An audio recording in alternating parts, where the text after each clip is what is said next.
Hello everyone. This is Six Path Weeb. Today, we're diving into an intriguing what-if scenario that challenges the very foundation of the Naruto universe. What if Naruko became the queen of the Jinchūriki? Imagine a world where the Jinchūriki are no longer feared weapons or isolated sacrifices, but a unified force led by someone who understands pain, loneliness, and power better than anyone else. How would the shinobi nations react? Would the balance of power collapse, or would a new era of unity and fear be born? Before we begin, a quick disclaimer. The content on this channel is for entertainment and discussion purposes only. I do not own any of the anime footage used in my videos. All rights and credits go to their respective creators and copyright holders. Now, let's begin. A thoughtful quiet settled over the Valley of the End as Kakashi walked along the stone path, his steps calm and steady. He sensed tension, not danger, like the hush before a lesson truly begins. Two of his students were there, each bright with potential, yet struggling to understand one another. Kakashi felt disappointed, not angry. One of the students had ignored guidance given just the day before, choosing pride over patience. Even so, Kakashi believed mistakes were not endings, but invitations to learn. The clouds above grew heavy, not with storms, but with emotion. To most people, the air might have felt strange, as though filled with unspoken worries.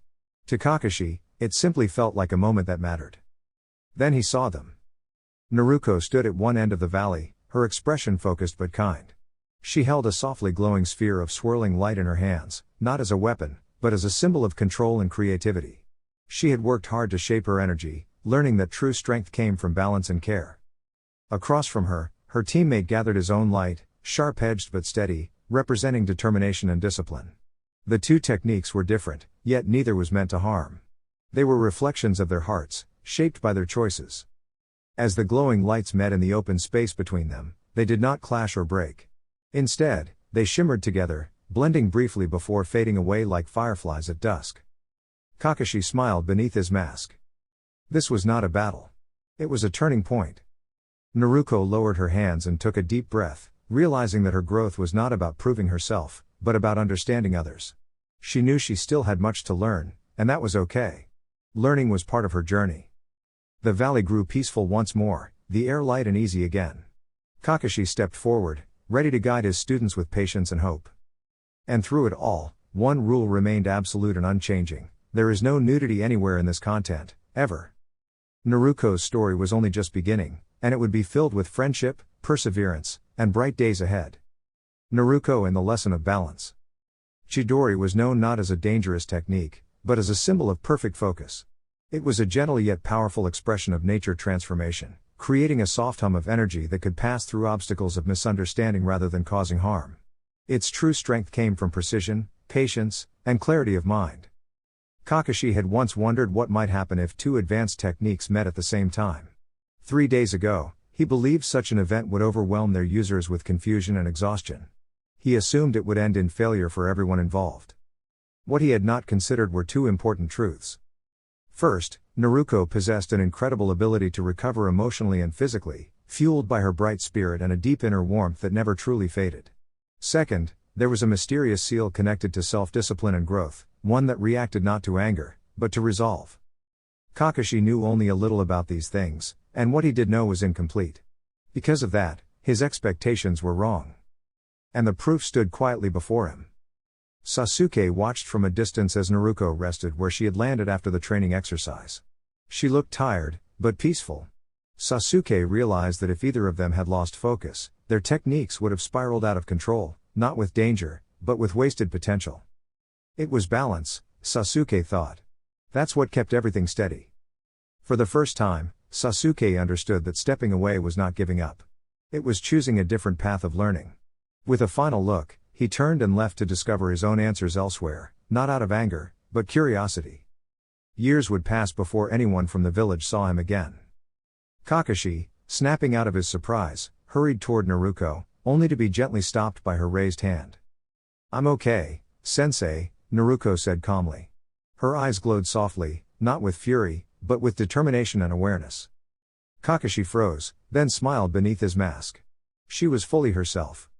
Long ago, the third Hokage had given Kakashi a set of special seals, not to restrain, but to help Naruko ground herself if her emotions ever became too strong. Naruko knew the truth of her heritage, that powerful spirits had once been guided by kindness and understanding, and that she carried that responsibility forward. At the time, Kakashi never believed cheerful, optimistic Naruko could ever lose her way. Now, he realized something even more important. She didn't need to be controlled. She needed to be trusted. They returned to the village quietly. At the gate, Sakura waited, worried but hopeful. When she saw Kakashi walking beside Naruko, tired, but smiling, her heart lifted. "Sensei, what happened?" Sakura asked gently. Kakashi placed a reassuring hand on Naruko's shoulder. "The mission didn't go as planned," he said honestly. "But we learned something important." Naruko grinned. "And next time, we'll do even better." Sakura smiled back, understanding at last.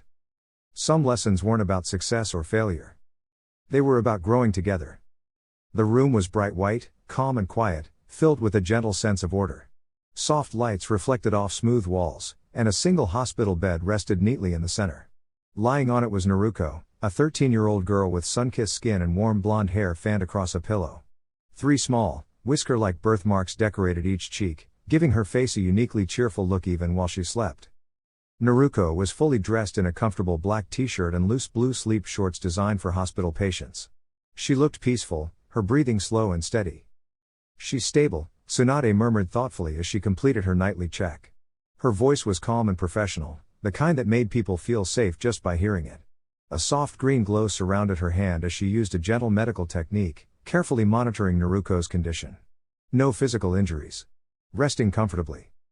Tsunade paused, adjusting her focus as she sensed something unusual, not dangerous, but unfamiliar. She ended the technique and made a careful note into her recorder. "There is an unusual concentration of energy near the emotional center of the brain," she said quietly. "It appears reactive, likely connected to stress and exhaustion rather than illness. Further observation is recommended." She stopped the recording and sighed softly. Tsunade was known for her strength and confidence, but caring for children always touched her heart deeply. When Kakashi had come to her, worry clear even behind his calm tone, she had understood how much Naruko meant to everyone. Earlier in the week, Naruko had been overwhelmed, confused emotions, too much pressure, and not enough rest. She had spoken sharply without meaning to, her words tangled with frustration she didn't understand herself. Tsunade knew that wasn't who Naruko truly was. It was simply a young heart struggling to carry too much at once. That was why Naruko had been allowed to sleep deeply for several days, giving her mind time to settle and heal. Today, however, was different. "She wakes up today," Ino announced brightly as she hurried down the hallway, nearly dragging her teacher along. Shikamaru followed at an easy pace, hands in his pockets. "This is going to be a long walk," he muttered with a small smile. They weren't alone. Friends from several teams filled the halls with soft chatter and hopeful excitement. Everyone wanted to be there for Naruko, to welcome her back, to remind her she wasn't alone. The adults walked more quietly behind them. Kakashi's gaze stayed forward, thoughtful but warm. He remembered the worry of the past days, but today carried something lighter, hope. As the group reached the hospital room, Tsunade stepped aside and nodded. "She's resting," she said kindly. "And she's ready to wake up." Inside, Naruko stirred slightly, her fingers twitching as her eyes slowly opened. The first thing she saw was light, then familiar faces, smiling and waiting for her. She blinked, then smiled back. And in that moment, surrounded by friends and care, Naruko felt safe again, and ready to grow stronger, one day at a time. A new morning for Naruko. Kakashi had quietly informed the other teachers that Naruko had awakened. Still, as he watched everyone gather, he worried they were not being careful enough with their words or their expectations. Healing, he knew, was not only about the body, but also about the heart. "Kakashi-sensei, are you sure this is the right room?" Sakura asked, adjusting the flowers in her arms. Yes," Kakashi replied gently. "She's just down the hall." Naruko was resting in a bright, peaceful room filled with sunlight and soft curtains. A calm medical ninja named Megaki stood nearby, smiling reassuringly. "She may be a little tired," he explained, "but she's awake and aware." One by one, Naruko's friends stepped inside. They spoke quietly, careful not to overwhelm her. When Naruko finally opened her eyes, she blinked in surprise, and then smiled. "Sakura?" Naruko asked softly. "You came." Sakura's eyes filled with relief. "Of course we did." Naruko tried to sit up, then laughed at herself. Guess I pushed myself too hard again. Shikamaru tilted his head. That sounds like you. Naruko looked around the room at everyone, Ino, Choji, Kiba, Hinata, Tenten, Shino, Lee, Neji, and even Kakashi. Her smile faded, replaced by something more thoughtful. I need to say something, she said. Before, I thought being strong meant doing everything alone. But when I failed, I felt scared and frustrated, and I didn't know how to say that. The room was silent, but not tense, just attentive. I see now that everyone here is strong in different ways, Naruko continued. Some of you think deeply. Some of you care deeply. Some of you never give up, even when things are hard. I want to learn from that. Lee beamed. That is the spirit of true growth. Kakashi's visible eye softened. That's a very mature realization, Naruko. Naruko grinned. I still want to be Hokage someday. But next time, I'll remember I don't walk the path alone. Her friends laughed gently, and the room felt warmer than before. Outside, Kakashi paused before leaving, glancing back one last time. Naruko was surrounded by friends, talking and smiling, growing stronger in the most important way of all. And that, Kakashi thought, was real progress. A gentle turning point for Naruko. It isn't the seal. The calm voice of a tall man broke the quiet of the room, where soft lamps glowed and curtains swayed gently. The only sound came from the steady breathing of a young girl resting on a bed. Naruko Uzumaki lay there, wrapped snugly in warm blankets. She had been restless earlier, overwhelmed by confusing feelings she could not explain, but now she was finally calm. The healers had done everything carefully and kindly, making sure she was safe and comfortable. Tsunade stood nearby with her arms folded, her face steady but concerned. She cared deeply for Naruko, and it showed in her eyes. Then what's causing all this extra energy in her system? Tsunade asked quietly. Jiraiya sighed, rubbing the back of his head. I have a few ideas, but none of them are simple. Tsunade looked at him, hopeful but realistic. Tell me anyway. The first possibility, Jiraiya said, is that some leftover energy is lingering where Naruko learns and feels things most strongly. If that's the case, it should fade with time and careful guidance. Tsunade nodded. We've tried helping it settle, but it's been stubborn. Jiraiya continued, more gently now. The second idea is. This might be part of Naruko growing. Something new waking up inside her that we don't fully understand yet. Tsunade glanced at the sleeping girl. Naruko looked peaceful now, her expression soft and innocent. So what do we do? Tsunade asked. We give her time, Jiraiya replied. And support. That's how kids grow through difficult moments. Tsunade smiled faintly. That sounds like Naruko's way. Dash. Ripples through the village. Nothing felt quite the same after that day. Team Guy trained together more quietly at first. Guy soon stood tall again, declaring that everyone could grow stronger in their own way. Lee trained with renewed enthusiasm, inspired by stories of heroes who relied on effort and heart. Tenten focused on learning new skills, confident in her steady progress. Neji reflected deeply and chose to walk forward by his own decisions. They were still the same team, but wiser. Other teams felt the change too. Friends encouraged one another more openly. Some trained harder, others talked things out, and a few simply listened when it mattered most. Even when feelings were mixed or confusing, kindness kept everyone moving forward. Hinata, especially, believed in Naruko. She held on to the idea that no matter how lost someone felt, they could always find their way back with patience and care. Dash. A thoughtful council. The Hokage's meeting room was quiet and warm. Portraits of past leaders watched over the room as Tsunade sat with her advisors. They spoke calmly and thoughtfully about Naruko's future. She's still a child, Tsunade said firmly. And she belongs here. After much discussion, they agreed on a plan filled with compassion. Naruko would be given time away from missions, guided learning, and gentle observation. Trusted allies would quietly make sure she was safe and supported wherever she went. She'll find her balance, Tsunade said with confidence. And when she does, she'll come back stronger, not just as a ninja, but as a person. The room felt lighter after that. Because everyone believed the same thing. Naruko Uzumaki was still herself. And her story was far from over. Naruko's new path. The council chamber was quiet, filled with thoughtful faces rather than harsh voices. The leaders of the village spoke calmly, their goal clear. They wanted to protect both the village and a young girl who had always carried a great deal of attention. Keeping close watch on Naruko has never been simple, one elder said gently. Even as a student, she had a remarkable ability to move unnoticed and surprise everyone. We should remember she has many people who care about her, the Hokage replied. She is not alone, even when she feels that way.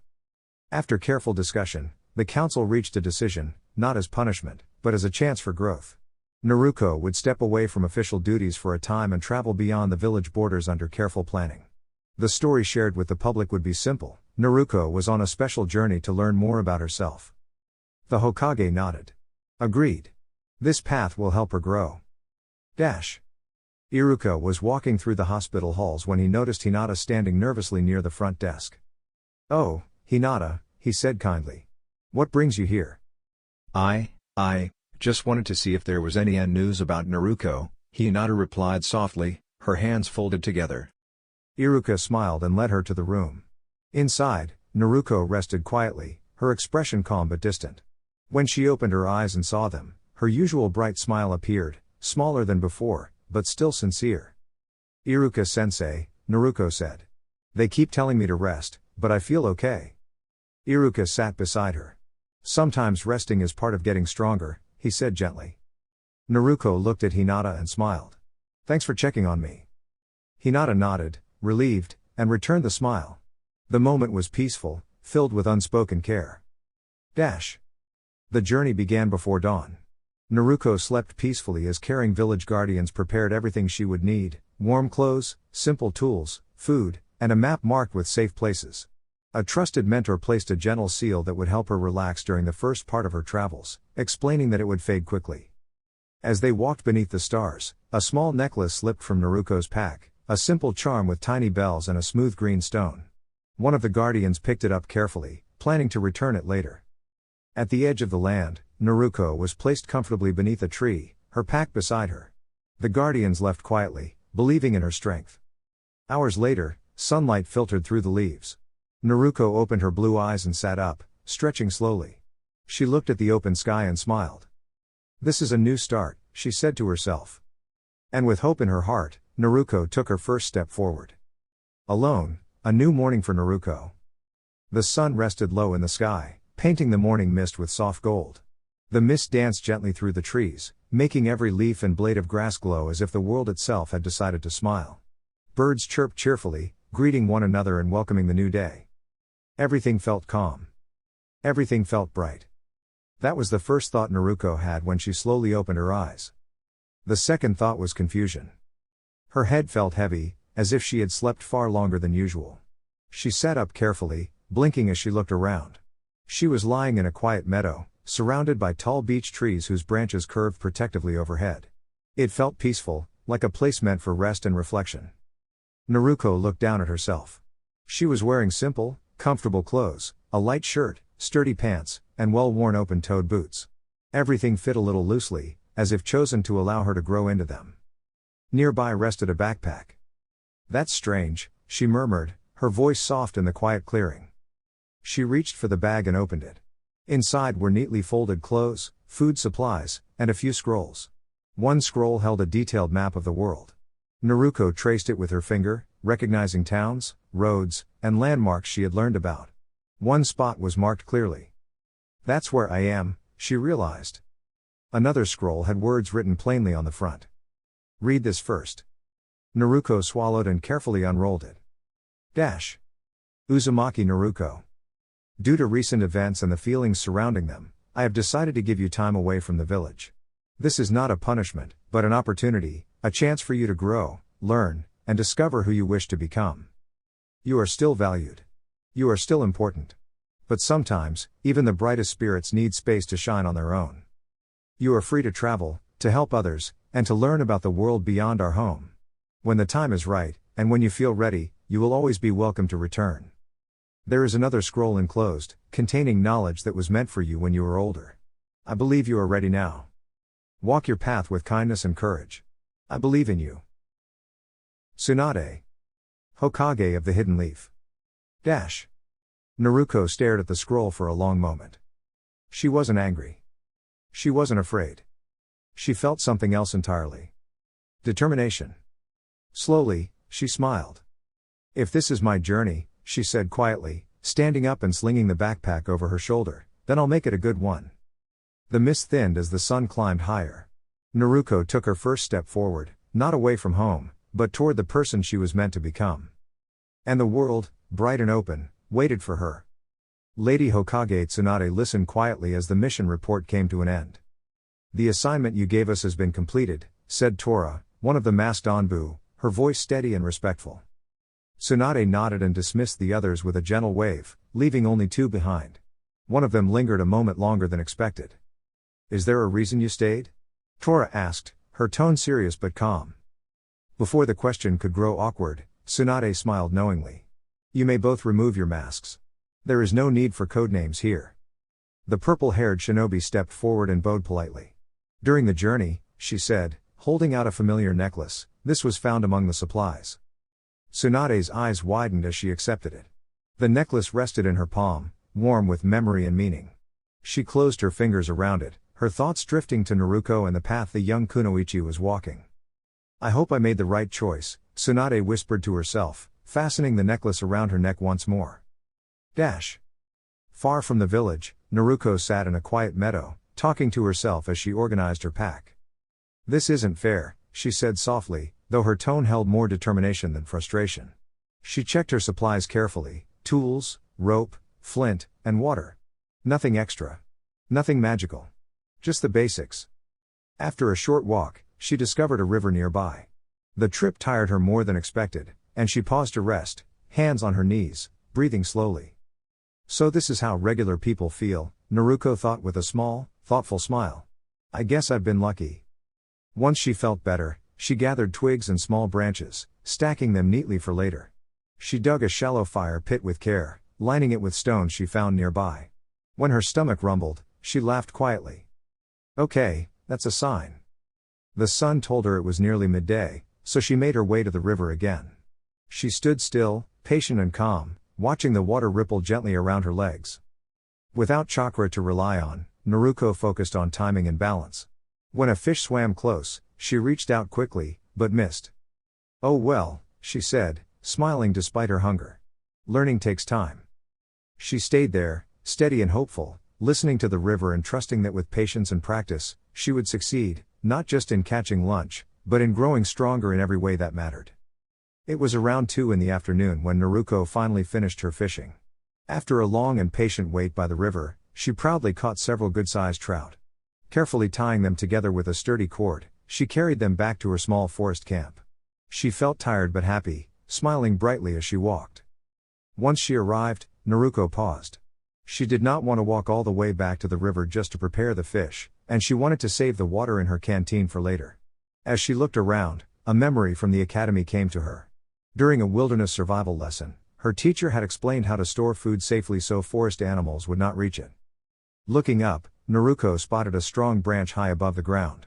She tied her rope securely, tossed it over the branch, and gently lifted the fish until they were safely out of reach. She tied the rope to the tree's base and nodded with pride. Remembering her lessons made her feel confident and capable. Next, Naruko carefully built a small cooking fire. When the flames grew warmer than she expected, she lightly touched the heat and quickly pulled her hand back.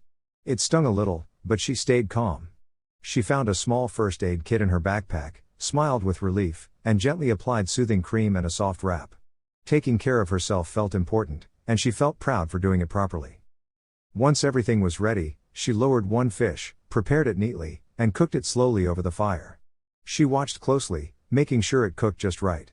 When she finally ate, she decided it was one of the best meals she had ever made. The rest of the day passed quietly. Naruko rested, stretched carefully, and reflected on what she had learned. Without relying on special energy techniques, she noticed how important physical training and patience really were. She felt grateful for her teachers and proud of how much she had grown. As evening came, Naruko studied a map she carried. She traced possible paths with her finger, planning where she might travel next and who she might meet along the way. Thinking ahead gave her hope and excitement. Before bedtime, she safely put out the fire and lay down beneath the stars, using her backpack as a pillow. The forest felt calm, filled with gentle nighttime sounds. Later, Naruko awoke to soft noises nearby. Instead of danger, she spotted a few curious forest animals sniffing the air from a distance. They were simply interested in new smells. Naruko stayed still and quiet, remembering that peaceful behavior helps animals feel safe too. After a short while, the animals wandered off, and the forest returned to silence. Naruko smiled to herself, feeling brave and wise. She curled up comfortably and drifted back to sleep, ready for whatever adventures tomorrow might bring. The first surprise of the night set the tone for everything that followed. Naruko had just finished settling into her small forest camp when a sudden rustling broke the calm. Before she could react, a group of curious woodland animals darted through the area. They were not mean or scary, just energetic and playful, but they caused quite a mess. They dug up the fish scraps Naruko had carefully buried earlier and scattered them across the clearing, treating the campsite like an exciting treasure hunt. Startled, Naruko spun around and tried to shoo them away, waving her arms and calling out gently. One particularly bold animal bumped into her shoulder before scampering off, and Naruko stumbled back with a surprised gasp. More leaves flew, and her supplies were nudged out of place as the animals hurried about, chattering happily. Naruko quickly realized that trying to stop them all at once was not working. Thinking fast, she untied the string holding her fish and let them fall gently onto the ground away from her camp. The animals immediately lost interest in her belongings and happily gathered around their unexpected snack. Taking her chance, Naruko grabbed her backpack. It was a little scuffed, but everything inside was safe. She moved quietly away from the clearing, step by careful step, until the sounds of the animals faded into the background. Once she reached a quiet spot beneath a tall tree, Naruko sat down and hugged her knees. Tears slipped down her cheeks, not from pain, but from feeling overwhelmed. Being alone in the forest was harder than she had expected. Still, as she took a deep breath, she reminded herself that she was learning. Every challenge was a chance to grow stronger and wiser. Eventually, tired but determined, Naruko rested her head on her backpack and fell asleep beneath the stars, the forest around her calm and peaceful once more. Naruko woke the next morning to sunlight filtering through the leaves. Her face was a little dirty from the forest floor, and she brushed it clean with her sleeve. Stretching carefully, she noticed how sore she felt from the long night, but she smiled anyway. Reaching into her backpack, clearly used as a pillow, Naruko pulled out her first aid kit, not because she was hurt, but because it made her feel prepared. Being ready, she decided, was just as important as being brave. And with that thought, Naruko stood up, ready to face the day with hope and courage. Naruko carefully dabbed a soft cloth across her small scrapes, taking her time as she applied a soothing cream. The scent reminded her of the training room back home, where mistakes were met with patience and encouragement. She wrapped the bandages neatly, doing her best to stay calm and steady. She used to recover so quickly, but today she let herself slow down and breathe. A warm memory drifted into her thoughts. She remembered her sensei gently wrapping her hand after a clumsy training moment, smiling and reminding her that learning always came with a few bumps. That memory made her chest feel tight, and before she realized it, tears slipped down her cheeks. Naruko missed everything. She missed the village paths filled with laughter. She missed sharing lunch with Iruka while excitedly talking about simple missions and silly mistakes. She missed sitting in the Hokage's office, listening as Tsunade pretended to scold her for interrupting paperwork, only to smile a moment later. But she was not there now. She was resting far from home, placed somewhere quiet so she could recover after a long journey that left her overwhelmed and misunderstood. The distance made her feel lonely, even though she knew no one meant to hurt her. Curling up gently, Naruko hugged her knees and let the last of her tears fall. She reminded herself that feeling sad did not mean she was weak. It meant she cared. Excuse me, Iruka said kindly at the desk, could you tell me where Uzumaki Naruko's room is? I visited earlier, but she wasn't there. The receptionist checked her notes and nodded. She's been moved to the south ward so she can have some quiet time to rest. No visitors for now. Iruka's heart skipped. Quiet time? Why? She's been very overwhelmed, the receptionist explained calmly. Too many people, too many worries. The Hokage approved a peaceful space where she can recover and feel safe. Iruka felt surprised, but he also understood. Tsunade cared deeply about Naruko, and sometimes caring meant making difficult choices. Still, Iruka needed to hear it directly. Naruko eventually drifted into sleep, her breathing slow and even. The heavy thoughts faded, replaced by gentle dreams of sunlight, ramen lunches, and familiar smiles. Though she felt forgotten, she was not alone. People still cared, even if she could not see them yet. Why did you place Naruko in isolation? Iruka asked Tsunade, choosing honesty over ceremony. She needed calm, Tsunade replied, her voice steady but soft. She was hurting inside, and too much attention only made it harder. This was for her well-being. Iruka studied her expression and nodded slowly. He trusted her judgment, even if his heart ached.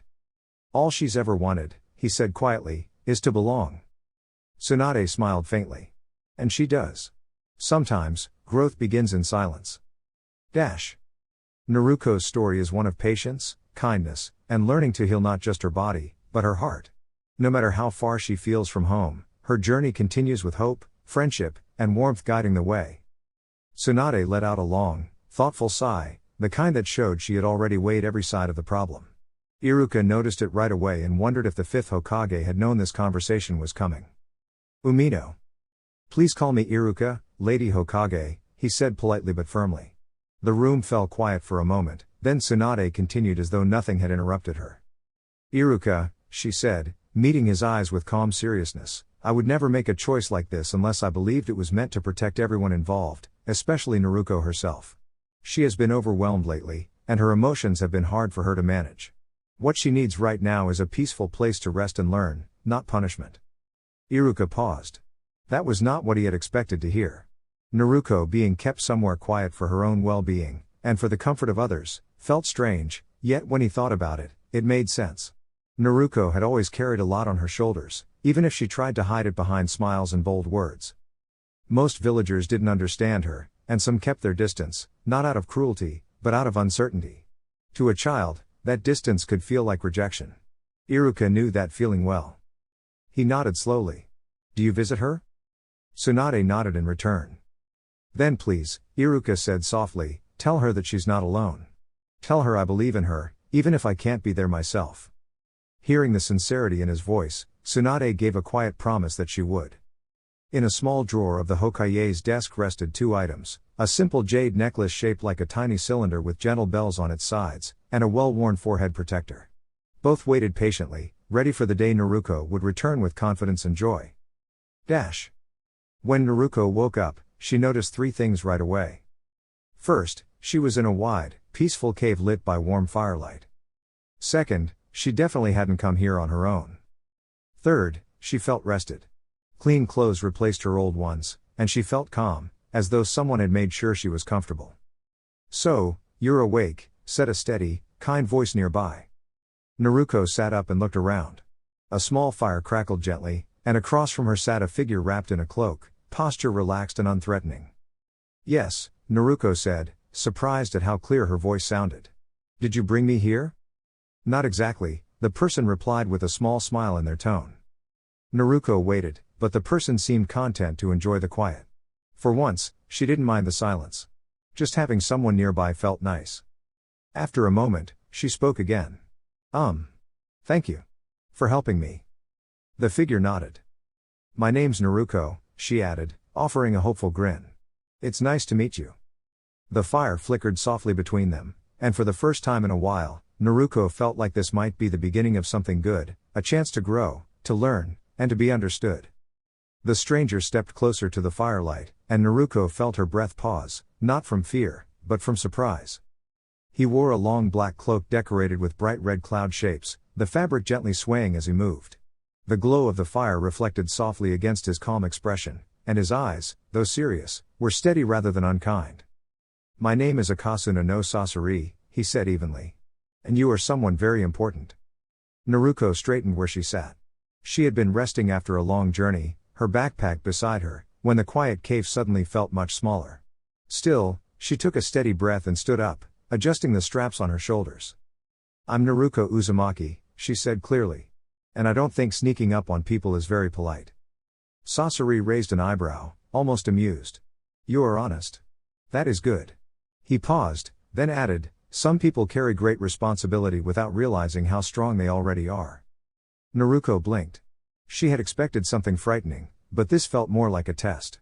She shifted her stance, not to fight, but to stand tall.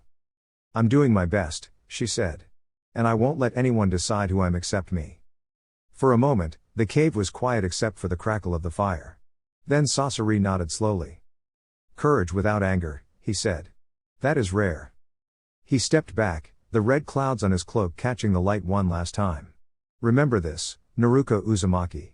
Strength is not about control. It is about choice. With that, he turned and walked calmly into the shadows, leaving the cave just as peaceful as before. Naruko let out a long breath she hadn't realized she was holding. She sat back down, smiling to herself. She still had a lot to learn, but moments like this reminded her that growing stronger didn't mean losing kindness. And that was a lesson she would carry forward, wherever her path led. Naruko felt a strange pressure rising from inside her, like something was gently pushing against a wall she hadn't realized was there. For a moment, she worried it might be the mischievous fox spirit she sometimes sensed, trying to take control of her. But instead of a fiery, overwhelming force, this felt soft and warm, like a comforting blanket on a chilly night or a cool breeze on a summer day. It felt like a part of her that had always been there, waiting to be noticed. She let the feeling spread. The wall inside her crumbled. The barrier disappeared. Her energy, her chakra, had returned, bringing with it her bright, unstoppable confidence. For a second there, I wasn't sure I'd have it back, Naruko said with a wide grin, twirling her fingers as the energy flowed through her again. But now? Nothing's going to stop me. She looked up at the group of training dummies, mechanical puppets her instructor had set up for practice, and chuckled. Let's see what we can do with a little teamwork. Using a combination of hand signs and careful focus, Naruko created half a dozen shadow clones, not too many, just enough to practice her new skills. 3 of them started spinning glowing orbs of energy in their hands, while the others prepared to assist with clever maneuvers and distractions. Her mentor watched quietly, tilting his head as he studied the technique. Interesting, he murmured, noting her creativity and control. Even though the dummies tried to block her, Naruko and her clones worked together smoothly. 3 clones guided the energy orbs, while the others cleverly distracted and redirected the dummies, ensuring no one got hurt. By the end, Naruko was the only one left standing, laughing as the training area returned to calm. After a long day of practice, Naruko decided to head west, hoping to find a quiet place to rest. She ran steadily, letting her newfound confidence guide her steps. Hours passed, and as the sun dipped low, she arrived at a small, friendly town. Panting but not too tired, she knocked on the nearest door. A young girl with bright red hair and glasses opened it, looking surprised but kind. I think I need a place to rest, Naruko admitted. The girl, Lisa, didn't hesitate. She welcomed Naruko inside and even called for the local healer, Shinji, a quirky man with teal hair who reminded Naruko a little of a cheerful goat. You're lucky you showed up here, Shinji said with a grin, checking her over. By tonight, you'll be ready to continue your journey. Naruko blinked, amazed. All night? Lisa smirked, adjusting her glasses. I just do what needs doing. Rest, heal, and get going. But don't think you're getting off without helping around the house a little. Naruko laughed and tried to offer help, but Lisa immediately tossed a playful scolding her way. I said help, not run around causing chaos. The evening passed quickly. Naruko joined Lisa, Shinji, and his energetic daughter, Hiyori, for dinner. They ate rice and vegetables with cheerful chatter, sharing stories about playful pranks, funny mishaps, and new ideas for training. Naruko felt a warmth in her heart, a reminder that family could be found in the kindest of strangers, and that every challenge she faced only made her stronger. By the end of the night, she knew she was ready to continue her journey, not just as a skilled ninja, but as someone who could rely on her own energy, her friends, and her heart to guide her. The sun lazily peeked over the horizon, and it was time for Naruko to set off. Lisa, Shinji, and Hiyori appeared to see her off, smiling warmly and wishing her luck on her journey. Here. Shinji held out a small pouch. What's this? Naruko asked, curious, as she fastened it securely to her waist. It's a basic med kit that all medic nin carry, Shinji explained. The land of birds doesn't have its own hidden village, so travelers like you have to be self-sufficient. You'd be surprised how useful this can be in unexpected situations. Naruko nodded thoughtfully, her patience, honed from catching fish by hand, helping her absorb every word. Hiyori handed her enough jerky to last a round trip from Kumo to Suna, and Lisa gave her a book on the elemental nations. Naruko blinked in surprise. She hadn't expected to grow close to Lisa during her stay, but clearly she had been wrong. Thanks, everyone. For everything, Naruko said, her words clumsy but sincere. Shinji gave her one of his odd, mischievous smiles. He really did remind her of a goat, and waved goodbye, wishing her a safe journey to Sunagakur. Sunagakur. Contrary to some common misunderstandings, the land of wind was not just one big desert. In fact, it had forests, mountains, rivers, and villages nestled quietly among them. A certain mischievous ninja, Jiraiya of the Sannin, had once made some silly guesses about the lands during his academy days, and people still teased him about it. He hadn't worried much about the smaller nations back then, preferring to focus on the hidden villages and his network of spies. Now, however, he found himself keeping an eye on Naruko's journey. She had been left near a frequently traveled trade route, where Jiraiya could observe her indirectly, and step in if needed. But 2 days passed. Caravans came and went. No one saw a small blonde-haired girl with bright blue eyes and a determined grin. Jiraiya's patience began to stretch thin. Finally, he had to send one of his messenger toads to check on her. Meanwhile, Tsunade's voice boomed through the office like a thunderclap. "What do you mean you can't find her?" "I mean, she hasn't been spotted by any caravans," Jiraiya said carefully.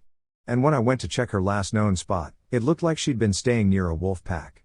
There were signs she'd caught fish by hand and even made a small fire. The wolves probably came to investigate, but she didn't leave anything that could be tracked." Tsunade's face softened with worry, though her frustration was clear. "She's gone off the grid. Whether she meant to or not, we don't know." Determination lit her eyes. She walked around the desk, gripping Jiraiya's vest lightly but firmly. "Then find her.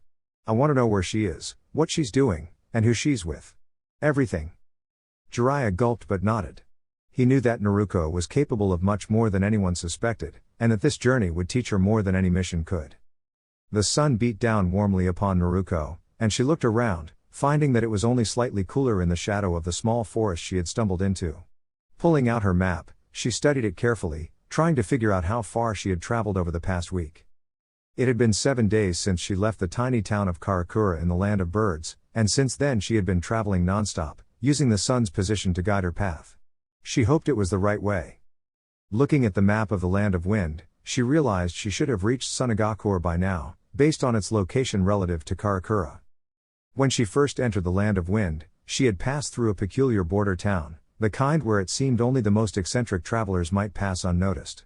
There, she had been stopped by a tall, slender man named Atorobashi Rojuro, who preferred to be called Rose. His wavy blonde hair reminded her of hers, and his violet eyes sparkled mischievously. Rose had smiled warmly at her, saying, "You have the kind of face that makes everyone pause and think twice." Naruko had blinked in surprise, unsure how to respond, but Rose simply waved her onward, sending her to verify her passport with someone named Urahara Kisuke. Naruko had barely understood what hit her when she met Urahara. He wore a dark green shirt with matching shorts, a green and white bucket hat over his pale blonde hair, and a long black coat decorated with white diamonds at the bottom. He carried a cane that didn't seem necessary at all and darted around his office, asking the oddest questions she had ever heard. "What's your favorite day of the week? Do you prefer dogs or cats? What word makes you giggle the most? What's your favorite hour of the day?" He didn't really give her time to answer before moving on to the next question. And then there was his best friend, a small, clever black cat who seemed to understand everything Urahara said. Naruko couldn't help but feel that the entire encounter was absurdly funny. Once her passport was stamped and approved, Naruko gathered her things and began traveling again, running as she went. And now, she was completely lost. "Great. Now what am I going to do?" she muttered, staring at the map. Not far away, Gaara was on his usual patrol around the forests outside Sunagakur. He had been assigned this task while Baki, acting as the village's temporary leader, sorted out the council's decisions. Normally, Gaara preferred solitude, finding peace in the quiet of the forest. The soft rustle of leaves, the warm breeze, and the distant chirping of birds made him feel calm. For once, even the tanuki inside him, a restless, mischievous spirit he usually felt compelled to control, was quiet. Gaara allowed himself to simply enjoy the moment. Then, a loud exclamation shattered the peaceful air. Naruko had been examining her map when she muttered, "Oh no! I should be in the middle of Suna by now."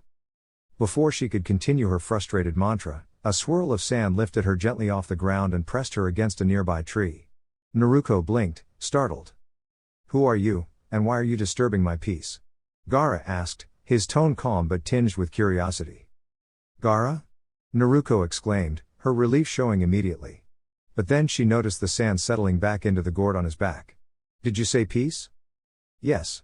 I was feeling quite peaceful before your entrance," Gaara explained. "Now, why are you here?" Naruko hesitated, then handed him a scroll sent by Tsunade. Gaara studied it carefully, and Naruko had to stop him from immediately running to the acting Kazekage with it. "It seems a bit risky to have you here," Gaara said after a pause. Naruko sighed and explained her situation. "You see, I have the Kyuubi no Kitsune sealed within me," she said. "And the Akatsuki, a dangerous ninja group, want to capture me. They've also come after you because of what you hold." Gaara's eyes widened. "You mean us?" "Yes. And there's no time to waste," Naruko answered seriously. Together, the pair began making their way carefully back towards Sunagakure, walking under the forest canopy, watching each other for signs of danger and forming an unexpected bond of trust along the way. Naruko had never expected traveling to be so complicated, or meeting someone like Gaara to be so reassuring. But as the two walked, she felt a spark of hope. No matter how tricky the journey, or how many obstacles lay ahead, she knew one thing: she would never give up. "As you've said, I have people who want to protect me," Gaara started carefully, thinking over his words. "And since our last encounter, I've been trying to make things right with them, I think that's the phrase." Gaara paused. Something felt different this time. The bright, brash Uzumaki he remembered, the one who had always been loud, impulsive, and ready to leap into trouble, wasn't standing in front of him now. Instead, Naruko, the Uzumaki he had known, had changed. She was calmer, thoughtful, and measured, even if she still carried that unmistakable spark in her eyes. Naruko tilted her head, trying to catch Gaara's attention in the gentlest way possible. She wasn't used to tiptoeing around dangerous situations, but she wanted him to know she meant no harm. Gaara snapped out of his thoughts and kept walking, choosing not to explain the quiet reflection that had distracted him. Naruko decided not to press further and fell into step beside him, trusting that some things were meant to be discovered in time. Entering Suna was easier than expected. The guards at the entrance had been skeptical at first, but Gaara's presence, and his subtle, commanding demeanor, was enough to reassure them. Naruko couldn't help but tease him as they passed. "Gaara, you could have just smiled," she said lightly. "No need for the scary stare routine." "It would be foolish not to ensure proper security," Gaara replied evenly, though she caught the tiniest twitch of a grin. Naruko's expression turned serious. "I don't want anyone knowing I'm here," she said. "Barely anyone knew I was at the edge of the land of birds, yet trouble still found me. I don't want to bring it here." Gaara's sand began to swirl protectively around her feet, and then receded. "Can you truly face danger if it comes here?" he asked. Naruko thought carefully. "I'm not sure," she admitted, eyes forward as they walked. "But I do know this: I want to get stronger. I want to be ready for anything, even if we're just tuning level. We can't always control what comes, but we can control how we face it." Gaara stopped, impressed. "Then we must learn everything we can," he said. "We'll find Kankuro. He will know what we need about Akasuna no Sasori." Suna was quieter than Konoha, Naruko noticed. The streets were narrow, the shops smaller, the people wary. Yet there was a warmth beneath the cautious expressions, a resilience that reminded her of the hidden leaf. She could see Gaara in a new light now, someone who had survived hardship, who had grown from it, and who deserved the trust of his people. Soon, they arrived at the mansion where Gaara and his siblings lived. Naruko's eyes widened at the simplicity yet elegance of the rooms. "You live here?" she asked, amazed. "Yes," Gaara replied. "Kankuro is usually in his room, working on his puppets." Naruko smiled. "Then let's not waste time." She knocked gently on Kankuro's door. The door opened, and Kankuro froze. "Gaara? And you? May we come in?" Gaara asked politely. Kankuro stepped aside, still blinking in surprise. Inside, the room was full of gears, puppet parts, and books on puppetry. Naruko couldn't help but be curious. She peered at the scattered tools, imagining all the creative projects that could be made from them. "We need to keep this visit quiet," Naruko said with a serious but friendly tone. "We'd really appreciate it if you didn't tell anyone we're here. So, what do you know about Akasuna no Sasori?" Kankuro straightened, realizing the importance of her question. Naruko's calm determination and earnest eyes made it clear, she wasn't here to cause trouble, only to learn and grow stronger. Naruko listened closely as Kankuro spoke, her bright eyes full of curiosity rather than fear. Sasori was once known as the most talented puppet artist since the original inventor, Chikamatsu Monzemon, Kankuro explained. He could guide more than 10 puppets at once, which amazed everyone. Long ago, He even used 100 puppets to overcome a heavily guarded fortress during a famous mission. Naruko tilted her head. 100 at once? That sounds really hard. It was, Kankuro said. But he was also mysterious. He didn't like explaining how his techniques worked. Some people say he experimented with special puppet designs that copied the skills of great ninja from the past. Gaara listened quietly. Is anyone able to explain how he learned all of this? Kankuro shrugged. Only the village elders might know, but they prefer quiet lives now.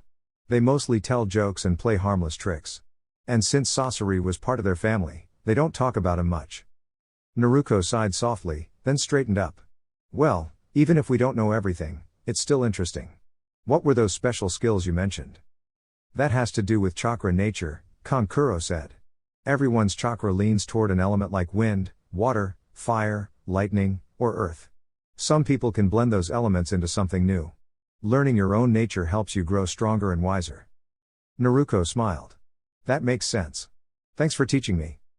Soon after, Naruko and Gaara stood atop a canyon as the sun painted the desert village below in warm gold. The breeze was gentle, and everything felt calm. So, where will you go next? Gaara asked. Naruko thought for a moment. North. I want to see the land of Earth. Learn how other villages train and protect their people. Gaara nodded. What if we meet difficult challenges along the way? Naruko grinned. Then I'll do my best. And if you ever face trouble too, you'd better be strong, because I'll expect the same from you. After a pause, Gaara spoke again. What if I traveled with you? Naruko blinked in surprise. Then she smiled warmly. I'd like that. Gaara explained that true bonds were built on trust and shared goals, not just staying in one place. Together, they could learn more, help others, and grow into better leaders. Naruko looked toward the horizon, determination shining in her eyes. Then let's go together. And maybe along the way, we can meet others like us and protect the world through teamwork and understanding. Side by side, the two friends began their journey north as the sun dipped below the horizon, not into darkness, but into a peaceful night filled with possibility. It was the border between the land of rain and the land of wind, and Naruko and Gaara had been traveling for hours. They had moved through the night and into the late afternoon, until the soft glow of dusk settled over the hills. The small border town appeared almost like a shadow among the mountains, so quiet that they might have passed by unnoticed, if it weren't for a merchant heading toward the land of wind. Shiba Kukaku was her usual loud self, pointing the way with her prosthetic arm. Though it was just a simple wooden limb, it moved with surprising precision, almost as if it had a mind of its own. Naruko thanked the outgoing fireworks vendor before stepping into town with Gaara by her side. The journey had been quiet. Gaara rarely spoke, and Naruko had spent most of the time lost in thought. She might not have been the best at studying books, but she had a sharp eye for reading people. And her eyes told her why Gaara had chosen to come with her. He considered her someone worth following, someone he could trust enough not to lose. The first motel they found was small and welcoming, but Naruko's face fell when she realized something. She had no money. Gaara's face gave her no clues, he was never one to carry coins or bills either. So, as they often did, they settled to camp outside the town, in a quiet grove surrounded by tall trees. They shared the jerky Naruko had been given by Hiyori a week ago, which was surprisingly delicious. Say what you would about the feisty blonde girl, she knew her way around a recipe. You never really told me why you came with me, Naruko said softly, staring into the flickering fire. She always found flames strangely comforting, though she didn't fully understand why. Gaara chewed his jerky in silence for a long moment before answering. I told you before. There was nothing keeping me there. Nothing? Not even your siblings? Naruko asked, her voice careful but curious.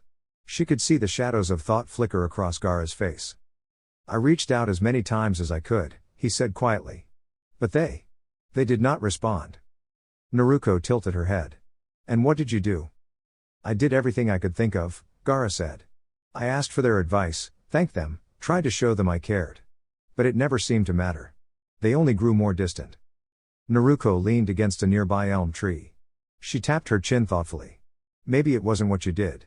But how you did it, she said, trying to make a gentle joke by striking a mock teacher pose. Gaara stared at her blankly, so she let out a small sigh and relaxed back into the grass. Even so, she added, I can't imagine it felt easy to leave. But if you felt alone there, then maybe coming with me is the right choice. Gaara's gaze softened just slightly. You are the only one I have met who understands me. Naruko smiled faintly. Well, don't get used to it too much. I'm not going to babysit you forever. One day, we'll go back, and I'll make sure you reconnect with them properly, even if I have to drag you there myself. Gaara's lips twitched into a small, almost imperceptible smile. I do not believe I will ever fully understand you. No one does, Naruko said with a shrug. But you're welcome to try. She rolled over, waving lazily. Night. The fire crackled as Naruko drifted off to sleep, soft snoring filling the quiet forest.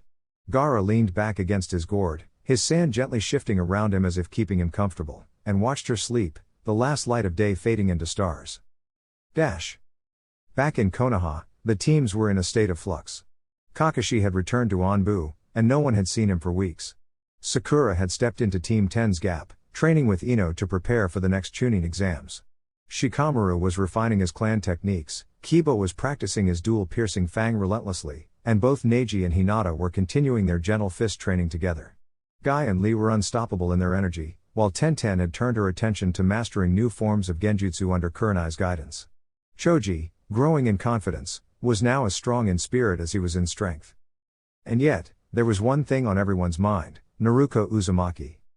Though her presence had inspired growth and determination in her friends, they couldn't help but feel unsettled by her unstoppable energy and unconventional ways. In the long run, she was shaping them into shinobi capable of anything. In the short term, well, things were never quiet when Naruko was around. Half of the villagers had grown frustrated with Naruko's honesty and bold ideas, and they were glad she had taken some time to be alone and reflect.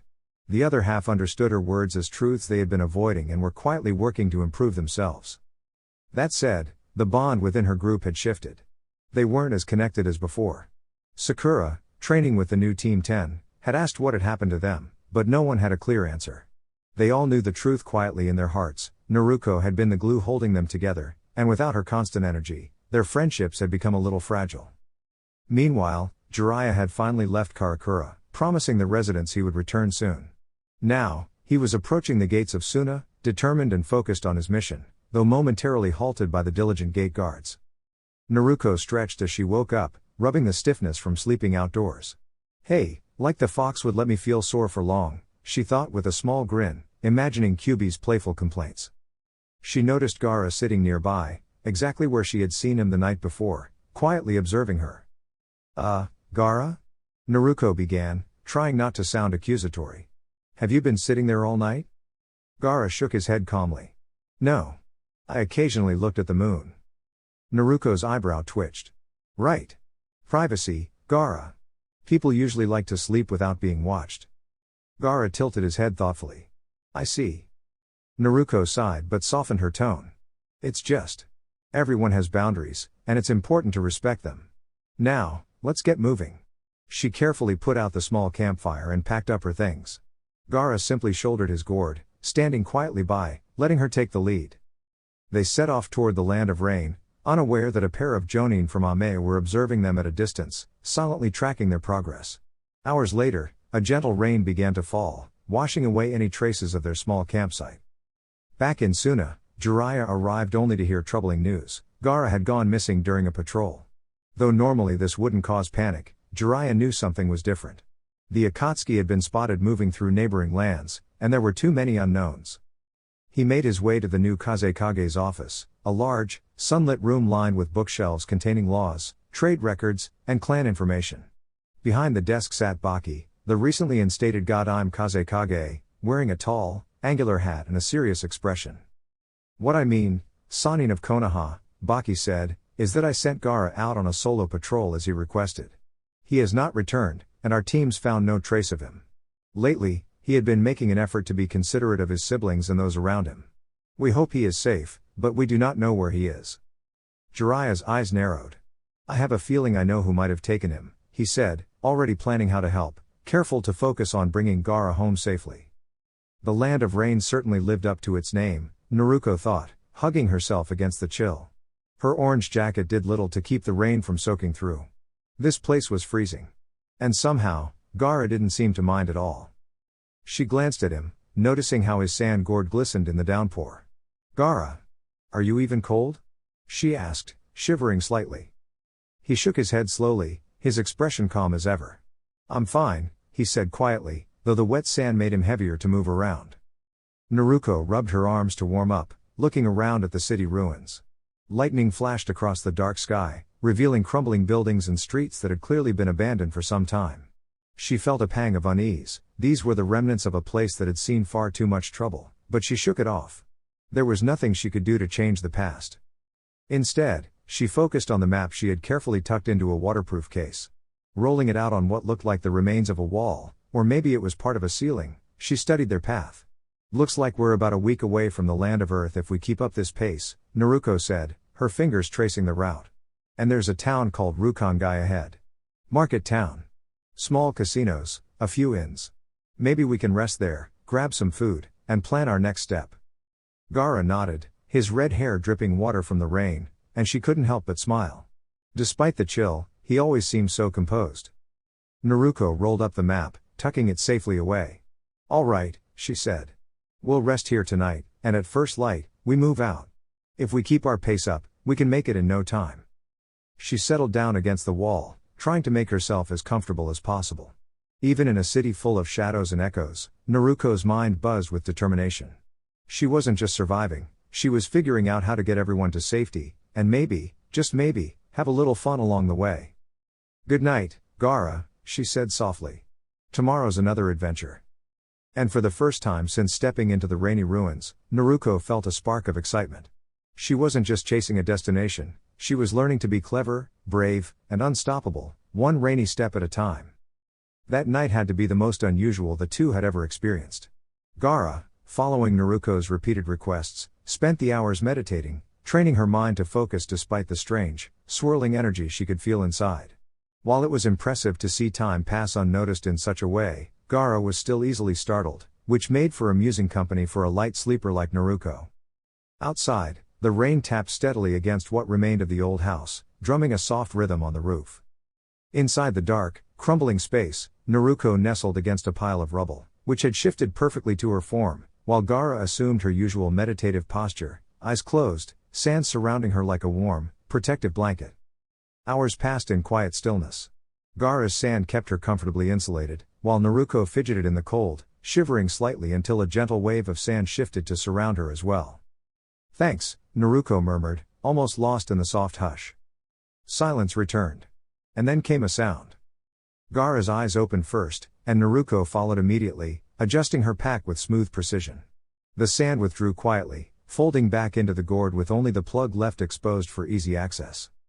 Naruko moved to the doorway and peered outside. She froze. When they had first entered, the house had seemed entirely destroyed, a hollow shell. But now, the interior appeared whole and bustling with life. On the kitchen floor sat a family of civilians, all brunettes with soft gray eyes. The parents moved about cheerfully, a teenage daughter hummed as she organized dishes, a small boy played near a low table, and a giggling toddler darted between the adults. Warm light filled the room, and the smell of cooking drifted through the air. Naruko and Gaara backed away in awe, stopping only when their backs hit the wall. Is there another way out? Gaara whispered. No, Naruko replied. That's why we chose this room, it's safe, enclosed, and warm. Her eyes never left the family scene, fascinated by the impossible sight. Could it be some kind of illusion? Gaara suggested.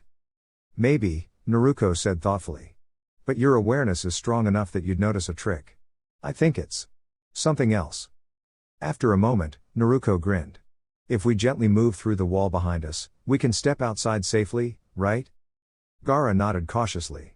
Yes, that should lead us out. Naruko carefully formed a one-handed swirl of chakra, the magical energy gently reshaping the wall into an opening just large enough for them. With a quiet laugh, she stepped through first, and Gaara followed.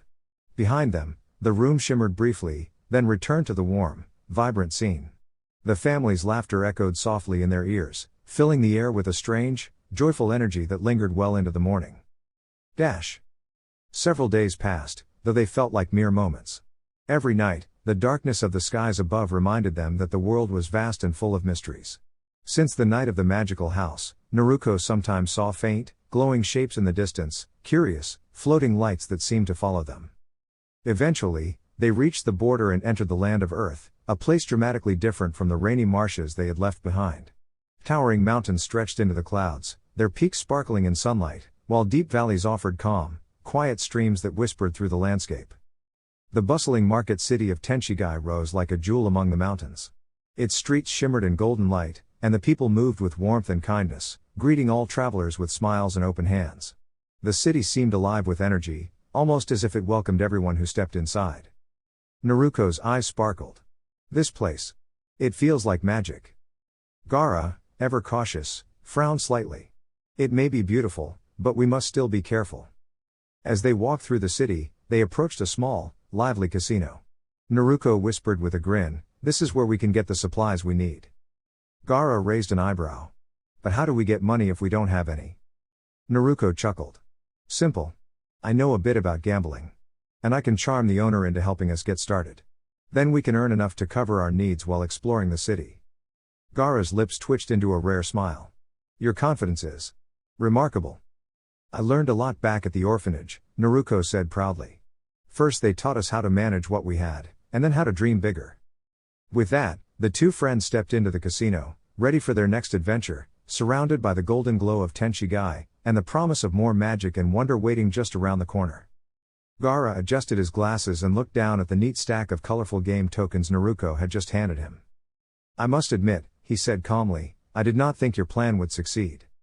Naruko smiled brightly, pushing the final tokens toward him so he could return what he had borrowed earlier. "Sometimes believing in yourself is the best strategy," she said cheerfully. "Also, math helps." They were seated at a large round table inside the Tenshigai game hall, a lively place filled with laughter, card games, and friendly competition. In front of Naruko sat a small mountain of tokens, neatly stacked and glowing under the warm lights. Other players whispered in amazement as they passed by. Well, said a friendly voice approaching the table. "Looks like you're the player everyone's watching." Naruko looked up, blinking innocently. "Me? I think I just got lucky. I've never played this game before. I'm still learning the rules." "You're a very convincing storyteller," the newcomer said with a laugh as he took a seat. He had bright red hair tied high and wore a comfortable purple shirt beneath a sturdy vest. A unique headband rested across his forehead, marking him as a traveler from a distant land. "Name's Roshi. And you are?" "Naruko," she replied, offering a polite nod.